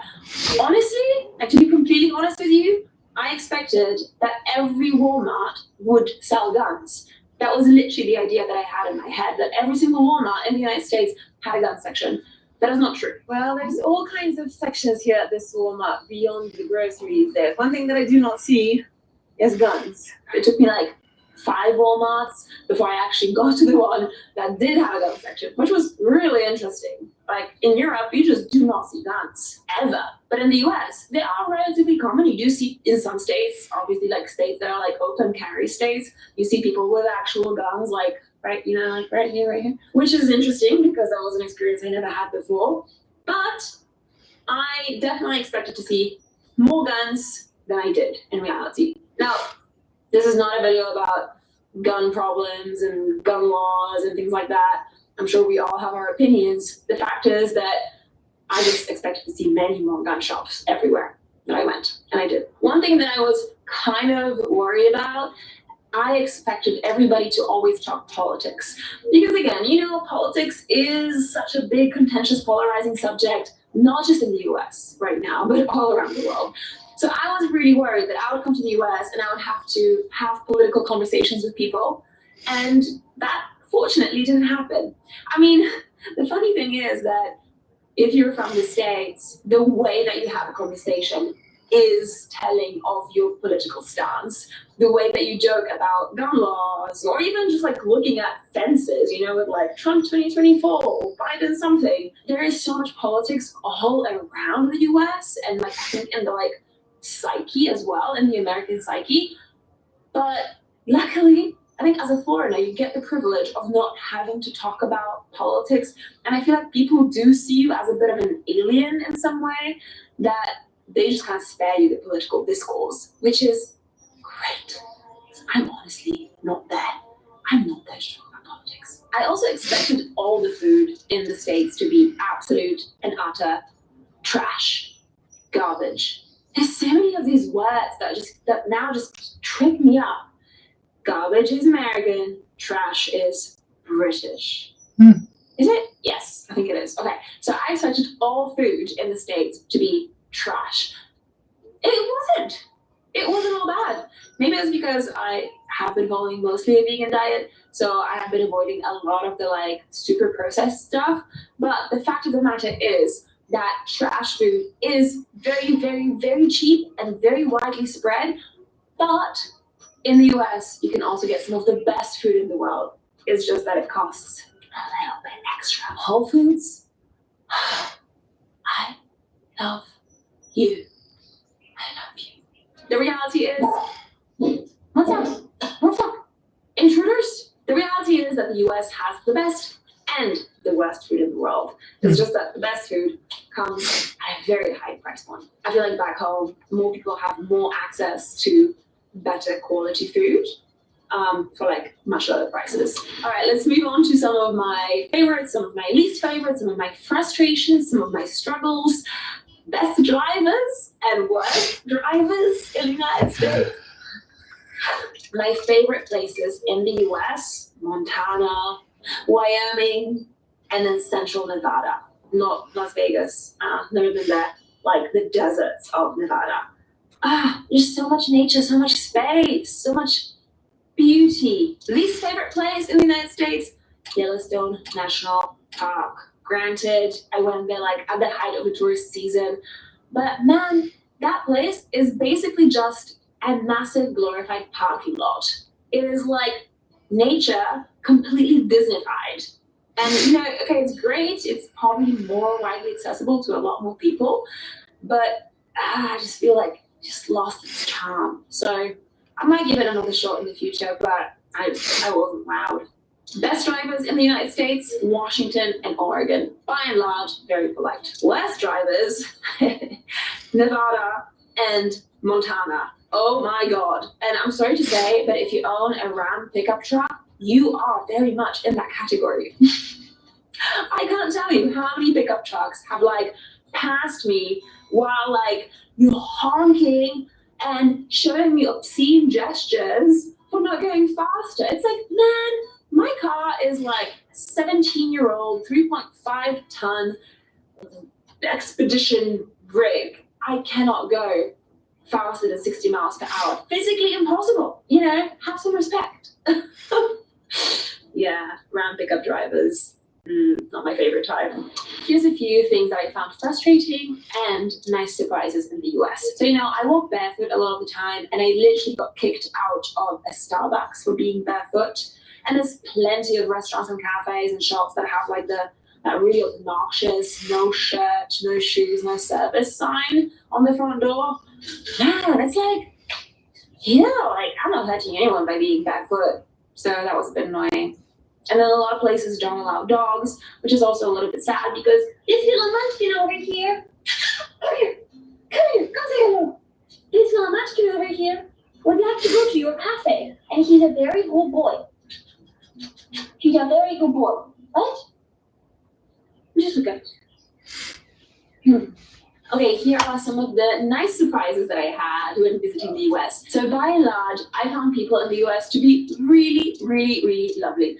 Very friendly, really polite, very welcoming and hospitable. Another really pleasant surprise, and this was probably my favorite thing about the US, was the sheer diversity of the country. I mean, there is just so much to see.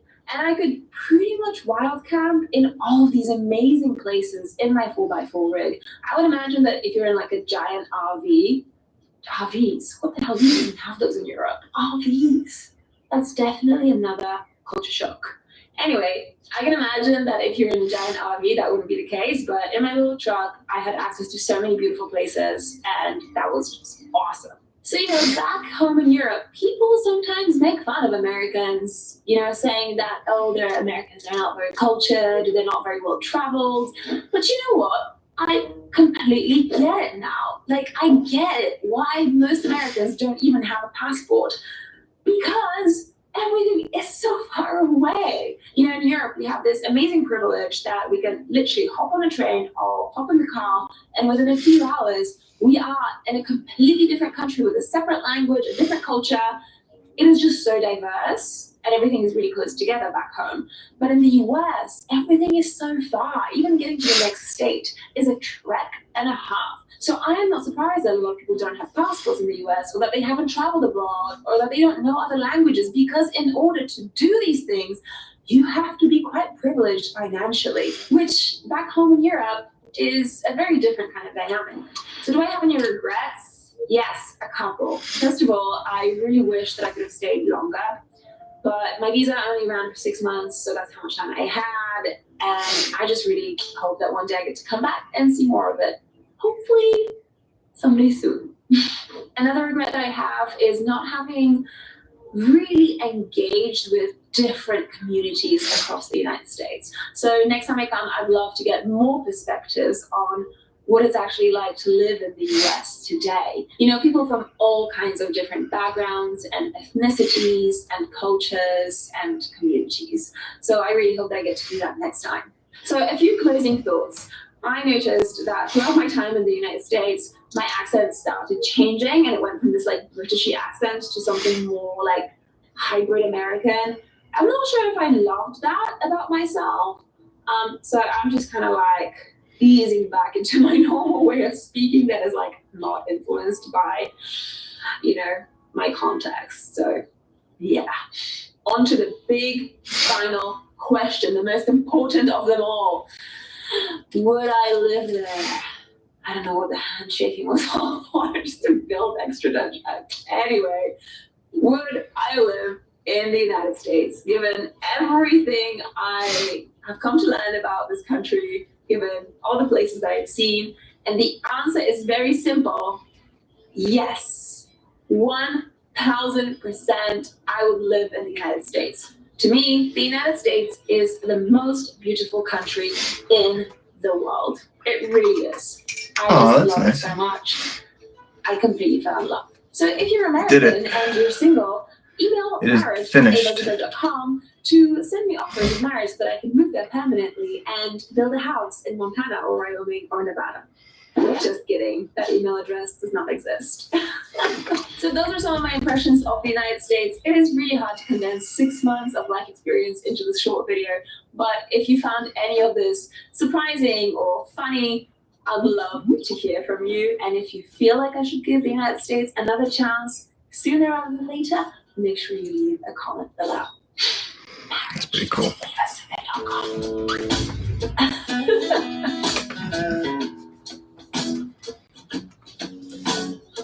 Wow, she has so many followers. That's insane. Europeans first impression.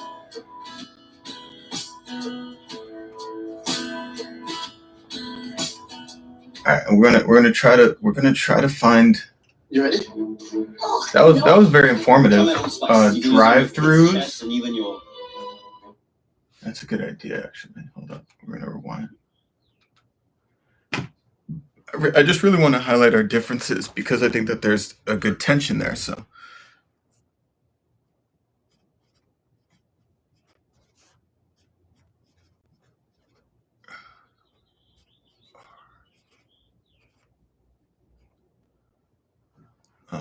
Yeah. But let me see. I'm looking for. So what's a good one?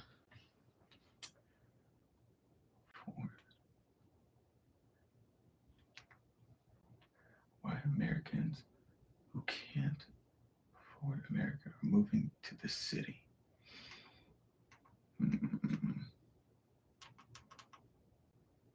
Artist residency in the United States.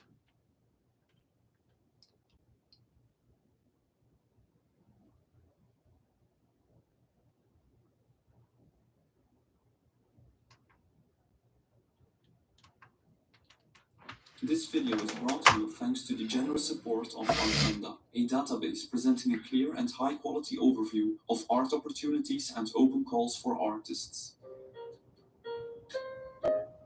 Hello dear readers and subscribers. Today we're going to talk about artist residencies. We're going to talk about how you can identify the good from the bad, what are the key characteristics of a good artist residency, where you can find them, and recite 10 of the best artist residencies in the world. Welcome.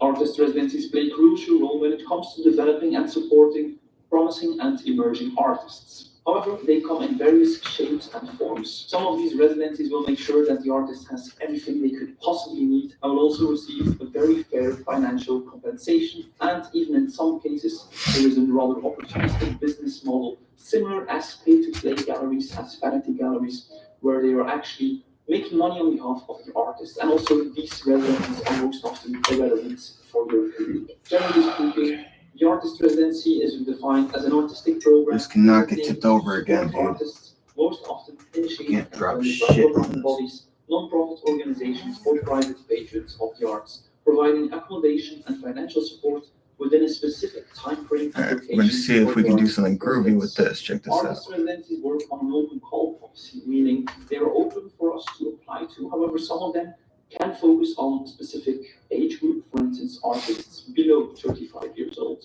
and others on a specific nationality. Some artist residencies even focus on a specific topic, a specific subject matter, or a specific artistic discipline. Generally speaking, when the artist residency is organized by the state or a public institution, they are much more renowned, prestigious, and valuable for your career in comparison to some private initiatives. The thing you need to realize, an artist residency is not only a good opportunity to create your art in the most ideal environment, to actually make some money while doing so, but also is a great asset to your resume. It is a validation of the art world, of a public institution, or of the state that matters in the art world. And these records are very, very important. The way artist residencies operate is very versatile. So let's discuss here some of the key characteristics of a good art opportunity, of a good artist residency. For instance, how would the ideal artist residency look? The artist residency would provide a professional studio accommodation free of charge. They would provide housing near the studio accommodation, also free of charge. The artist residency has a reputed panel reviewing all open call submissions. The artist residency provides a mentor or provides a supportive artistic community and environment. The residency plans in for the artist expenses when it comes to art supplies, fieldwork, or research, but also stands in for the artist's additional expenses, such as travel and foods. The artist residency organizes an exhibition at the end of the residency where the artist is able to present the works created during the residency, providing an ideal platform and environment where collectors, curators, and galleries meet to see the work. Further, the artist residency provides a fixed wage to compensate for the artist's time during the program in the form of a grant or a stipend. And to conclude, ideally, the artist residency does not charge the artist any application fees or reimburses the fee when being accepted. If your artist residency does not comply with all these key characteristics of the ideal artist residency, do not worry. In fact, at first you'll have to work yourself up at entry-level artist opportunities, artist residencies. And where to find them is something we'll talk about in the middle of this video. First, we're going to start our recital of 10 examples, 10 of the best artist residencies in the world today. We start with Arcus Artist in Residence Program in Ibaraki, Japan. Since 1994, the Artist in Residence Program has been offering opportunities to contemporary artists to nurture their creativity and artistic vision. Situated just an hour away from Tokyo, Arcus Studios Residency provides a serene environment for artists to engage with Japan's contemporary art scene and immerse themselves in their creative pursuits. The duration of the residency program is approximately 90 days. Participants receive private studio accommodation, transportation, a production fee, living expenses, and staff supports. Up next, we have the Gossion Foundation Residency, located at Villeurbanne in Brussels, Belgium, which is an open residency for artists from diverse backgrounds.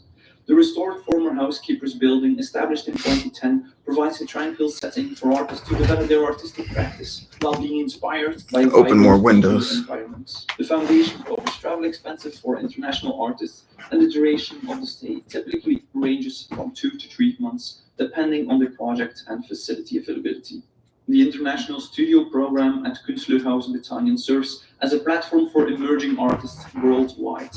It offers artists in residence the opportunity to work and realize a project during a fixed time frame, while also establishing themselves within the Berlin's art scene.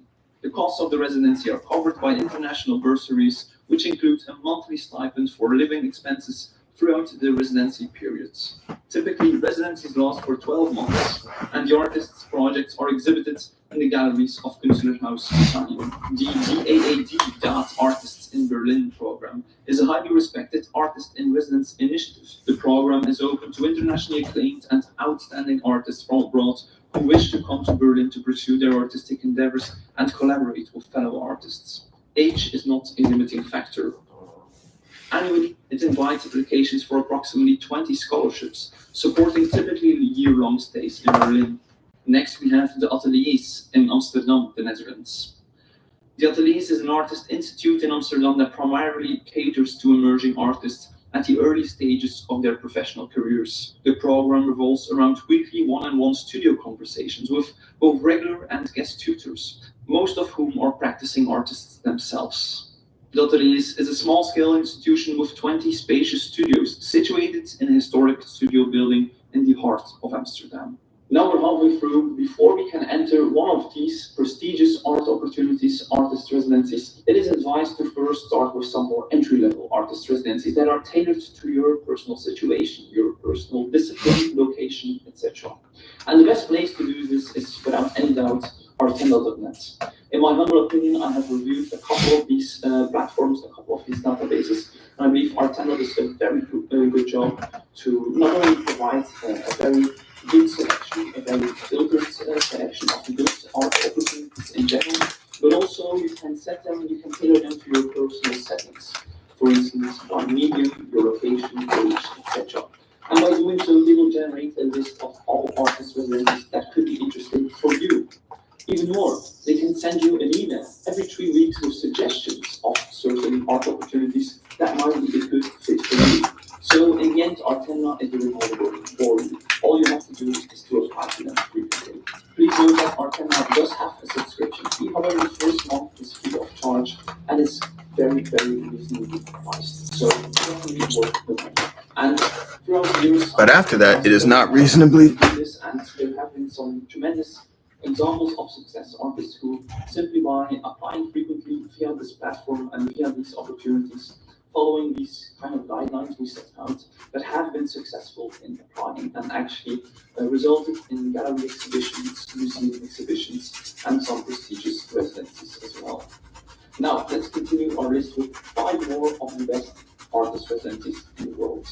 Gasworks, established in 1994, is a non-profit organization dedicated to contemporary visual art. Gasworks provides studio spaces for artists based in London. Many of its alumni have gone on to exhibit at major institutions and receive prestigious awards, such as the Turner Prize, Absolute Awards, the Pinchuk Prize. Next, we have the Jaspis International Residency Programs in Stockholm, Sweden. These programs encompass residencies both within Sweden and abroad. Internationally, the program offers residencies in collaboration with organizations worldwide, allowing artists to engage in creative exchanges and developments across international borders. Next, we have the Rauschenberg Residency, which is a creative haven that invites artists of all backgrounds and disciplines from around the globe. Situated on former property of Robert Rauschenberg on Captiva Island, Florida, where he resided and worked for nearly 4 decades. It now hosts 8 4 to 5 week residencies annually, accommodating approximately 100 artists and scholars. The participation in the residency is by invitation only. Up next, we have the Tabacalera Artist and Creator Residencies in San Sebastian, Spain. It doesn't only provide physical resources, but it also helps artists to gain visibility for their work. The program offers opportunities for artists to showcase their projects and provides personal guidance and support throughout their residency. Economic resources are available to ensure that artists can fully focus on their creative process without financial constraints. We conclude with the ISP, the Whitney Independent Study Program in New York, United States of America.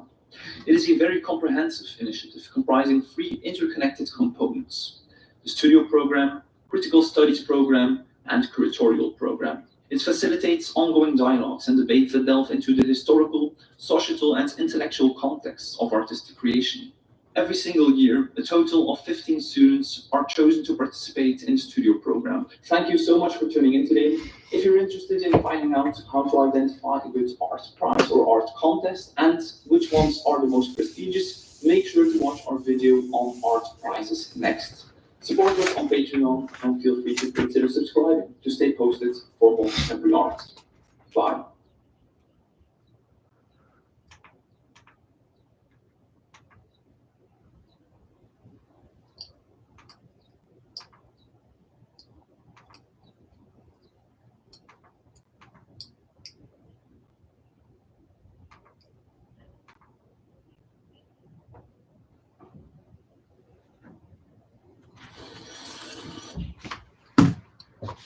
Do not buy solar panels if you live in one of these 11 states of America. It's the worst decision you could make for your home. Did you know that in certain states of America, the U.S. government will now buy panels for you and make them available for no cost in case you go solar in the next couple of weeks? It's not a joke. And in these states, 11 of them to be precise, Americans will be able to get a complete solar system from our government at absolutely no cost. And that way, go solar without any investment whatsoever. Sounds pretty crazy. But here's what that's all about. You see, with the goal to encourage as many Americans as possible to go solar, and that way contribute to a cleaner and happier planet, our government recently released a new Shut up. That is a long-ass commercial.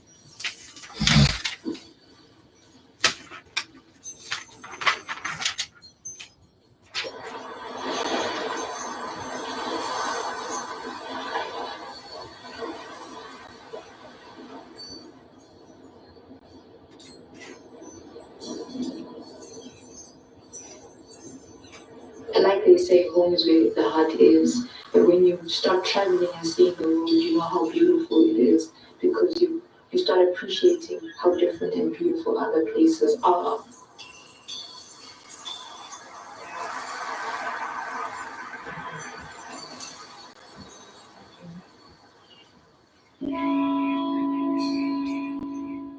Before coming to the residency, I had the intention of exploring myself more from an introspective way, spiritually, and tightening up my screws and the connection I have with my spirit. I also wanted to tighten the screw of rest as well, which was a big intention, and also to play and to feel like a child again and bring in a new perspective that doesn't know anything. And I wanted to start from the ground up because the environment gave me a very protective feeling of where I wanted to be. And it allowed me to have different objectives, even when I didn't have them before coming here. So the objective of protection only arose from when I got to the south of France, and it allowed me to feel protected by not only the physical space, but the natural space as well, which allowed me to be the subject in a still environment. See, when I hear artists say that, that's just an excuse to do something random compared to like what I'm into right now, which is like finding history and looking at it, looking backwards with a lot more purpose. In this part of my journey, Mark because Bradford, that's what I wanted to that dude's dope. I wanted to find rest outside of the Bad pressure Bunny, of being an Barbara artist, Kruger. I outside love of the Barbara pressure Kruger, of but producing, I don't know what and she has outside to of do the with pressure of just Pharrell. being a human being. And when I take it back, rest is an underlying issue in many of Africans and the African Los psychology Vegas. in how we want to perceive ourselves. Little In Nas X. pre-colonization, we found ourselves in an abundance of rest Billy, because we so lived Billy. a life that was so calm, so spacious, and even if there was work to be done, it wasn't done as an objective to move forward or to succeed or to gain anything outside of survival. And I understand in the world that we're living in, rest is obviously perceived differently, but I wanted to also perceive it in my way, in the ways that I want to do so. Because success and work and being an entrepreneur and a creative requires you to always kind of be on the move and getting things done. And I think for me, to be able to produce work or to be able to be a successful anything, you need to do it from a place of calmness and also rationality and understanding what you're doing.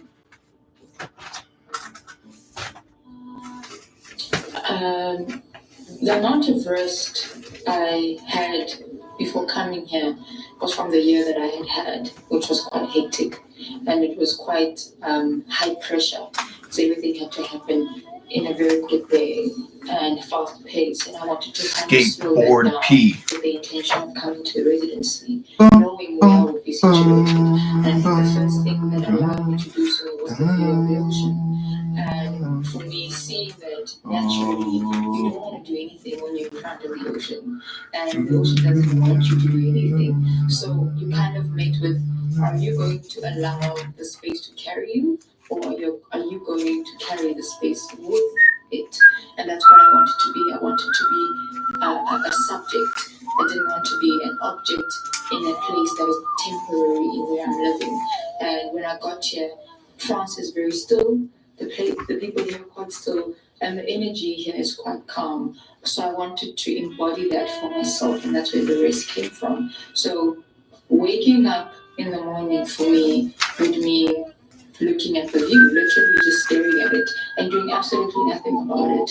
And I would sit there and I'd come downstairs, play music, because that's the first thing I wake up to. I wake up to some jazz music in the morning, and then I'll make some tea, and that will be my day. And I will start my day with music, and I'll start my day with the view, and I'll start my day with a book if I feel like reading in the mornings. But most of it would start just with me being present in the morning and saying, okay, I've made it to the next day. I'm here, let's do it.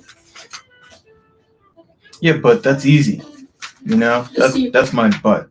If you're thinking about buying solar panels, don't. The US government will literally buy them for you if you take 60 seconds to answer a few questions below.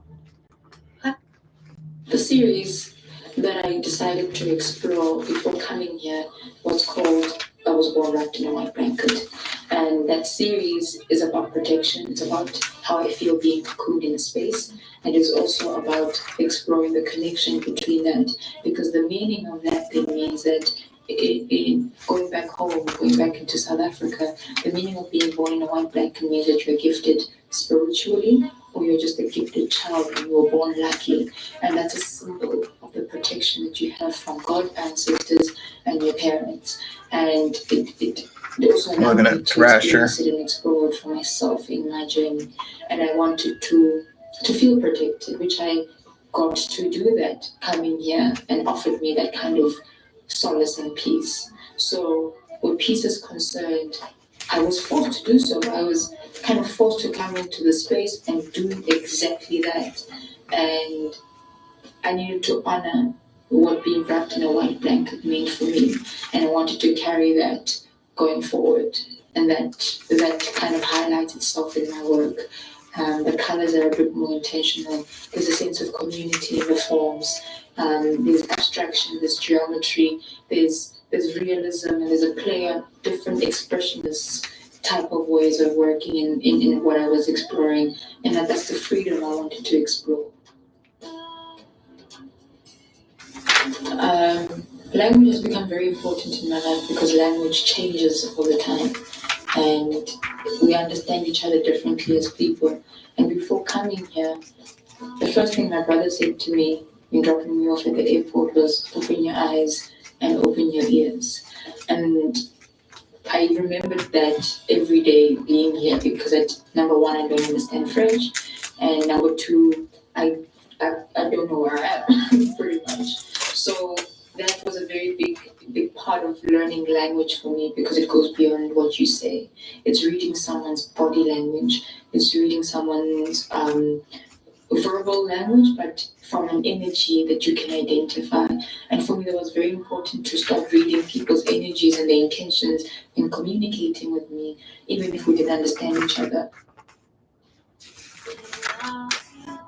Yes, my eye has changed because I always say that the reason why I paint the eye is because your eye grows. The more you grow, the more you see, your eye becomes a completely different version of you. And it's the same thing, it's always there if you have sight. But also it includes people that don't see as well. It includes them in the sense that they see in vibration, they see in feeling, and they see in touch. So sight isn't necessarily about what you see in plain sight with sun rays in front of your eyes to make a picture. It's a completely different manifestation of that. And in my work, I grow. My eye has grown, and the way I see things has grown as well. So I think in this new series as well, there's a touch on that. There's a touch in how my eye has grown and how I see things. And there's a touch of realism, there's a touch of playfulness, and there's a touch of the traditional way of painting in terms of impressionism and expressionism from the masters that I've seen in the museums. So that has almost influenced how I work and made it better to see better. It's almost like a camera focus. Something about it. It's too abstract. It's too abstract. It's too like it's in one ear and out the other. Right now I'm in a phase where I so much more am interested in doing this happen, so this happened. Because this happened, this happened. Because this happened. And that is because when I hear artists talk, they speak with a lot of ands, and this, and then, and so, and it's happening and it's unfolding, which is what life is. However, because I hear that, I want to have more will and more of a response and a call to what I put into everything, because that way it chronicles it better. And yeah, her art is way too, she says and too much, but I think I'm critical because I think she could be really great. She's very Described as drawn from a deep level of spirituality, and this is a quiet video. Expressed in these figures and forms in your paintings. Would you please explain what the figures are, what they represent? You know, like when I started doing this, I actually didn't think about what they are, who they are. All right, I didn't find anything that jumps out to me in Thrasher. Not that's specific to him. Hat. Can't block. The matriarch of my family, like being raised in a very matriarch household, and just the relationships I have with the women in my life, and also my ancestors, because I firmly believe I'm deeply guided by fierce warriors. But like I feel like I translate what I feel, the energies that are around me, because I deeply miss and remember my great grandmother, whom I'm named after. So yeah, I feel like that just ties back to. So it's like the essential beings. It's like the human part of like some other world also. Yeah, it's just spiritual figures who play both parts. Human, a guide, your ancestor, your guardian angel. You know. What informs the palette that you choose to express in? I actually never think about the palette. Because I have seen sometimes when I tend to plan the palette, that's where I fail. Because thinking way too much actually just destroys and distorts the art. Yeah. So I just tend to actually go with what feels right at the moment. I'll be looking at like a tube of paint and Yeah, I just take it from there. Sometimes it doesn't work. I cover it. Sometimes it works. Then I blend it with so many other colors. So I feel like, yeah, it's just like the feeling of what goes through at that moment. Walk me through the first week of residency, first couple of days, couple of weeks. What does that feel like? What does that look like? Yeah, see, she just said, I just kind of do whatever I feel like. You know, I've been there. And when you're young, you do that. But the older I get, the more intentional I want to be. Because this happened, I did this. It's a story. You know, I used to think it was so cool to be able to say that. You know, I thought that was the coolest thing in the world, that I do whatever I want type of attitude. And there is still part of me that has that, because that is cool. However, it's disrespectful to your craft because you're lacking intentionality. So cut that shit out and be more intentional with what you're doing. Wow, this is a gorgeous magazine. And wow, the colors are gorgeous. The Art of Waves. Wow, I love this magazine. Yeah, Coastal Living is one of my favorites, straight up. That's where I get my most of my inspiration, because I grew up every summer on a coast. We had access to the ocean, and the ocean can smell like crap sometimes late in the summer, straight up. But you always remember that smell, and you remember when it smells nice, and you remember when it smells bad too. This is what I was looking for. So this I'm going to use for Pharrell's 50 years of hip hop. He's got to be in there. 50 years, okay? Pharrell's got to be in there somewhere. And I'm going to try and, find more things about him in here. And if he's not featured in here, that is disappointing. But we'll see. Here's play. When I landed, I wanted to go back home. And it was not like, oh my God, I hated it. I was like, what am I doing here? I already missed Mama, because this was like the furthest I've been away, away from her. And it was actually my first time also flying and outside the country. It was not like I'm going to Namibia. I was going to a whole new continent, The week started, that's when the work was actually coming. She came here. There's the man of the hour. The studio. The most evil man on the planet right now. Diddy. It's all very much unfolding right now. The bad things that Diddy did with his fame. J-Lo knows what's up. On the very next page is Jay-Z, and of course Ye, who is also just as much of a monster. Eminem, 50 Cent. What was she expecting of me? How am I gonna communicate? And the new age of women. I feel like I also took the stereotypes.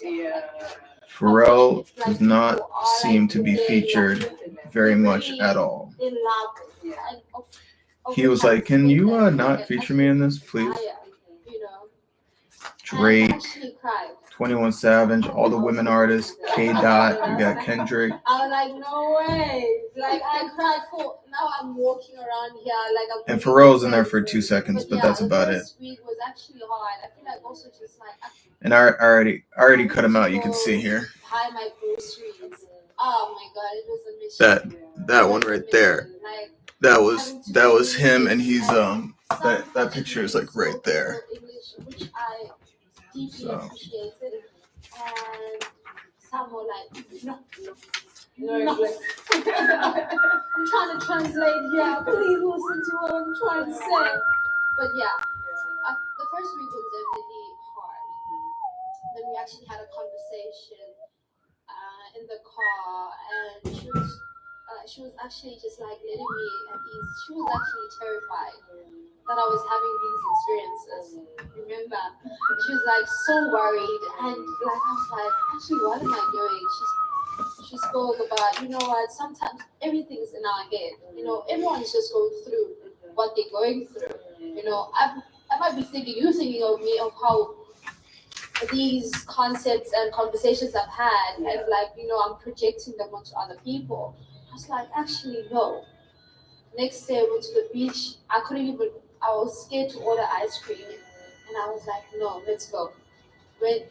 Got my ice cream, went to the beach, sat there. I couldn't even go to the rocks. That's how like very frightened I was and very vulnerable I felt. Take me through your ritual.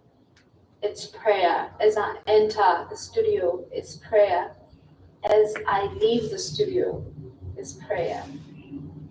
And as I end the day and sleep, I end it with prayer. So it's just like saying thanks. Just like constantly.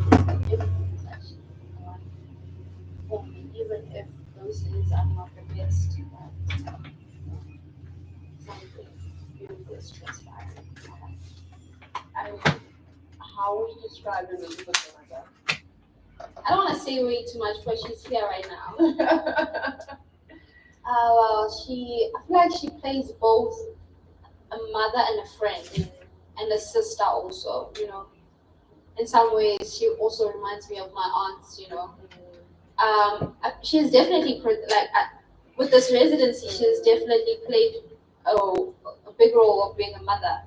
Yeah, my mom had to ensure that her baby was taken care of, you know, otherwise I'll be calling. But yeah, no, she's definitely played both a mother, a sister, and a friend. And yeah, she's a real one. She's a real one. Yeah. And what has been her contribution to your artwork? She has allowed and created space for me to create, no boundaries. Whatever I wanted, like if I wanted a material, she encouraged it. Even if I thought I was crazy, you know. Like she just created space and allowed me to have this freedom of access, you know, creating these big works. And yeah, she never told me she hated this, she thinks I should add this, or you know, she just allowed me to be, and I created. And every time she'd enter here, oh my god, son! That was good. Every time. Yeah. There's a lot of fluidity and ease in your words. Is it something that you do deliberately, or is it that just comes out intuitively for you? People are energy. Energy is matter. Matter cannot be destroyed. It can only be transformed. People are energy. Energy is matter. Frequency is vibration. Frequency is vibration, yeah. Keep going. Love, like flow. It's constant. Like I feel like it just says so much about like the human. It's like it's constantly changed. Being the the biological side, cells like constantly destroying and like renewing themselves. Yeah, it's very therapeutic for you. I get it. Good for you. What defining moments have you experienced in the residency? I feel like there hasn't been any defining moment because every moment has defined the next. No moment was lesser than the previous one because it was like a constant growth. I was learning from what I was going through, even with the words. What? Like What were you learning? And I actually had to release. So it was necessary for me to actually experience what I was going through because it was also saying so much about my mental state, where I was. In this new series, some of the techniques have evolved. How has that evolution happened for you? I was on my Instagram and then I just passed some courage that It was actually not a coach. It was someone was. I was reading the comments. Someone said the eyes are useless when the mind is blind. Because with my works, I never thought like what was.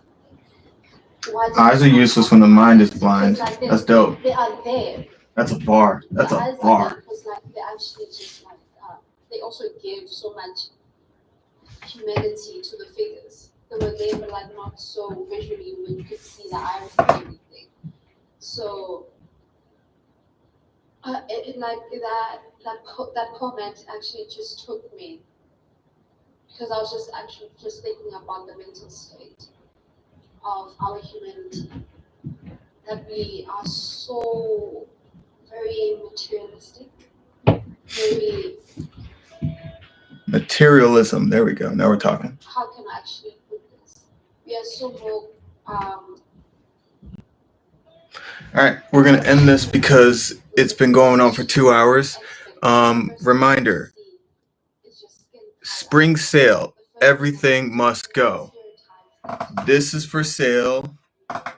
This is for sale. And then all of these right here, down here, these are all for sale. This one right here is new. This one is new. These will be priced. These new ones will be priced higher than what these ones will be priced. Okay. So get it as soon as you can. My Patreon is open. There are 3 tiers plus a 4th free tier. You get access to me. You get access to all of my creativity. And you'll see how I do it. I'll explain it some more. And you'll also get perks. This computer's running out of battery. Thank you for tuning in. Again, follow me on Patreon. If you can't, spread the word about my art, please. This is a new era for me. I've been doing this for 10 years, and now I want to be so much more intentional about my growth and about my heart, you know? So thank you. Every second you watch makes a difference here. It ups the views. It ups everything. I'm going to keep streaming on my Instagram, but follow me, share. Thank you. Keep on rocking in the free world. Rip in peace. Peace. Kill it.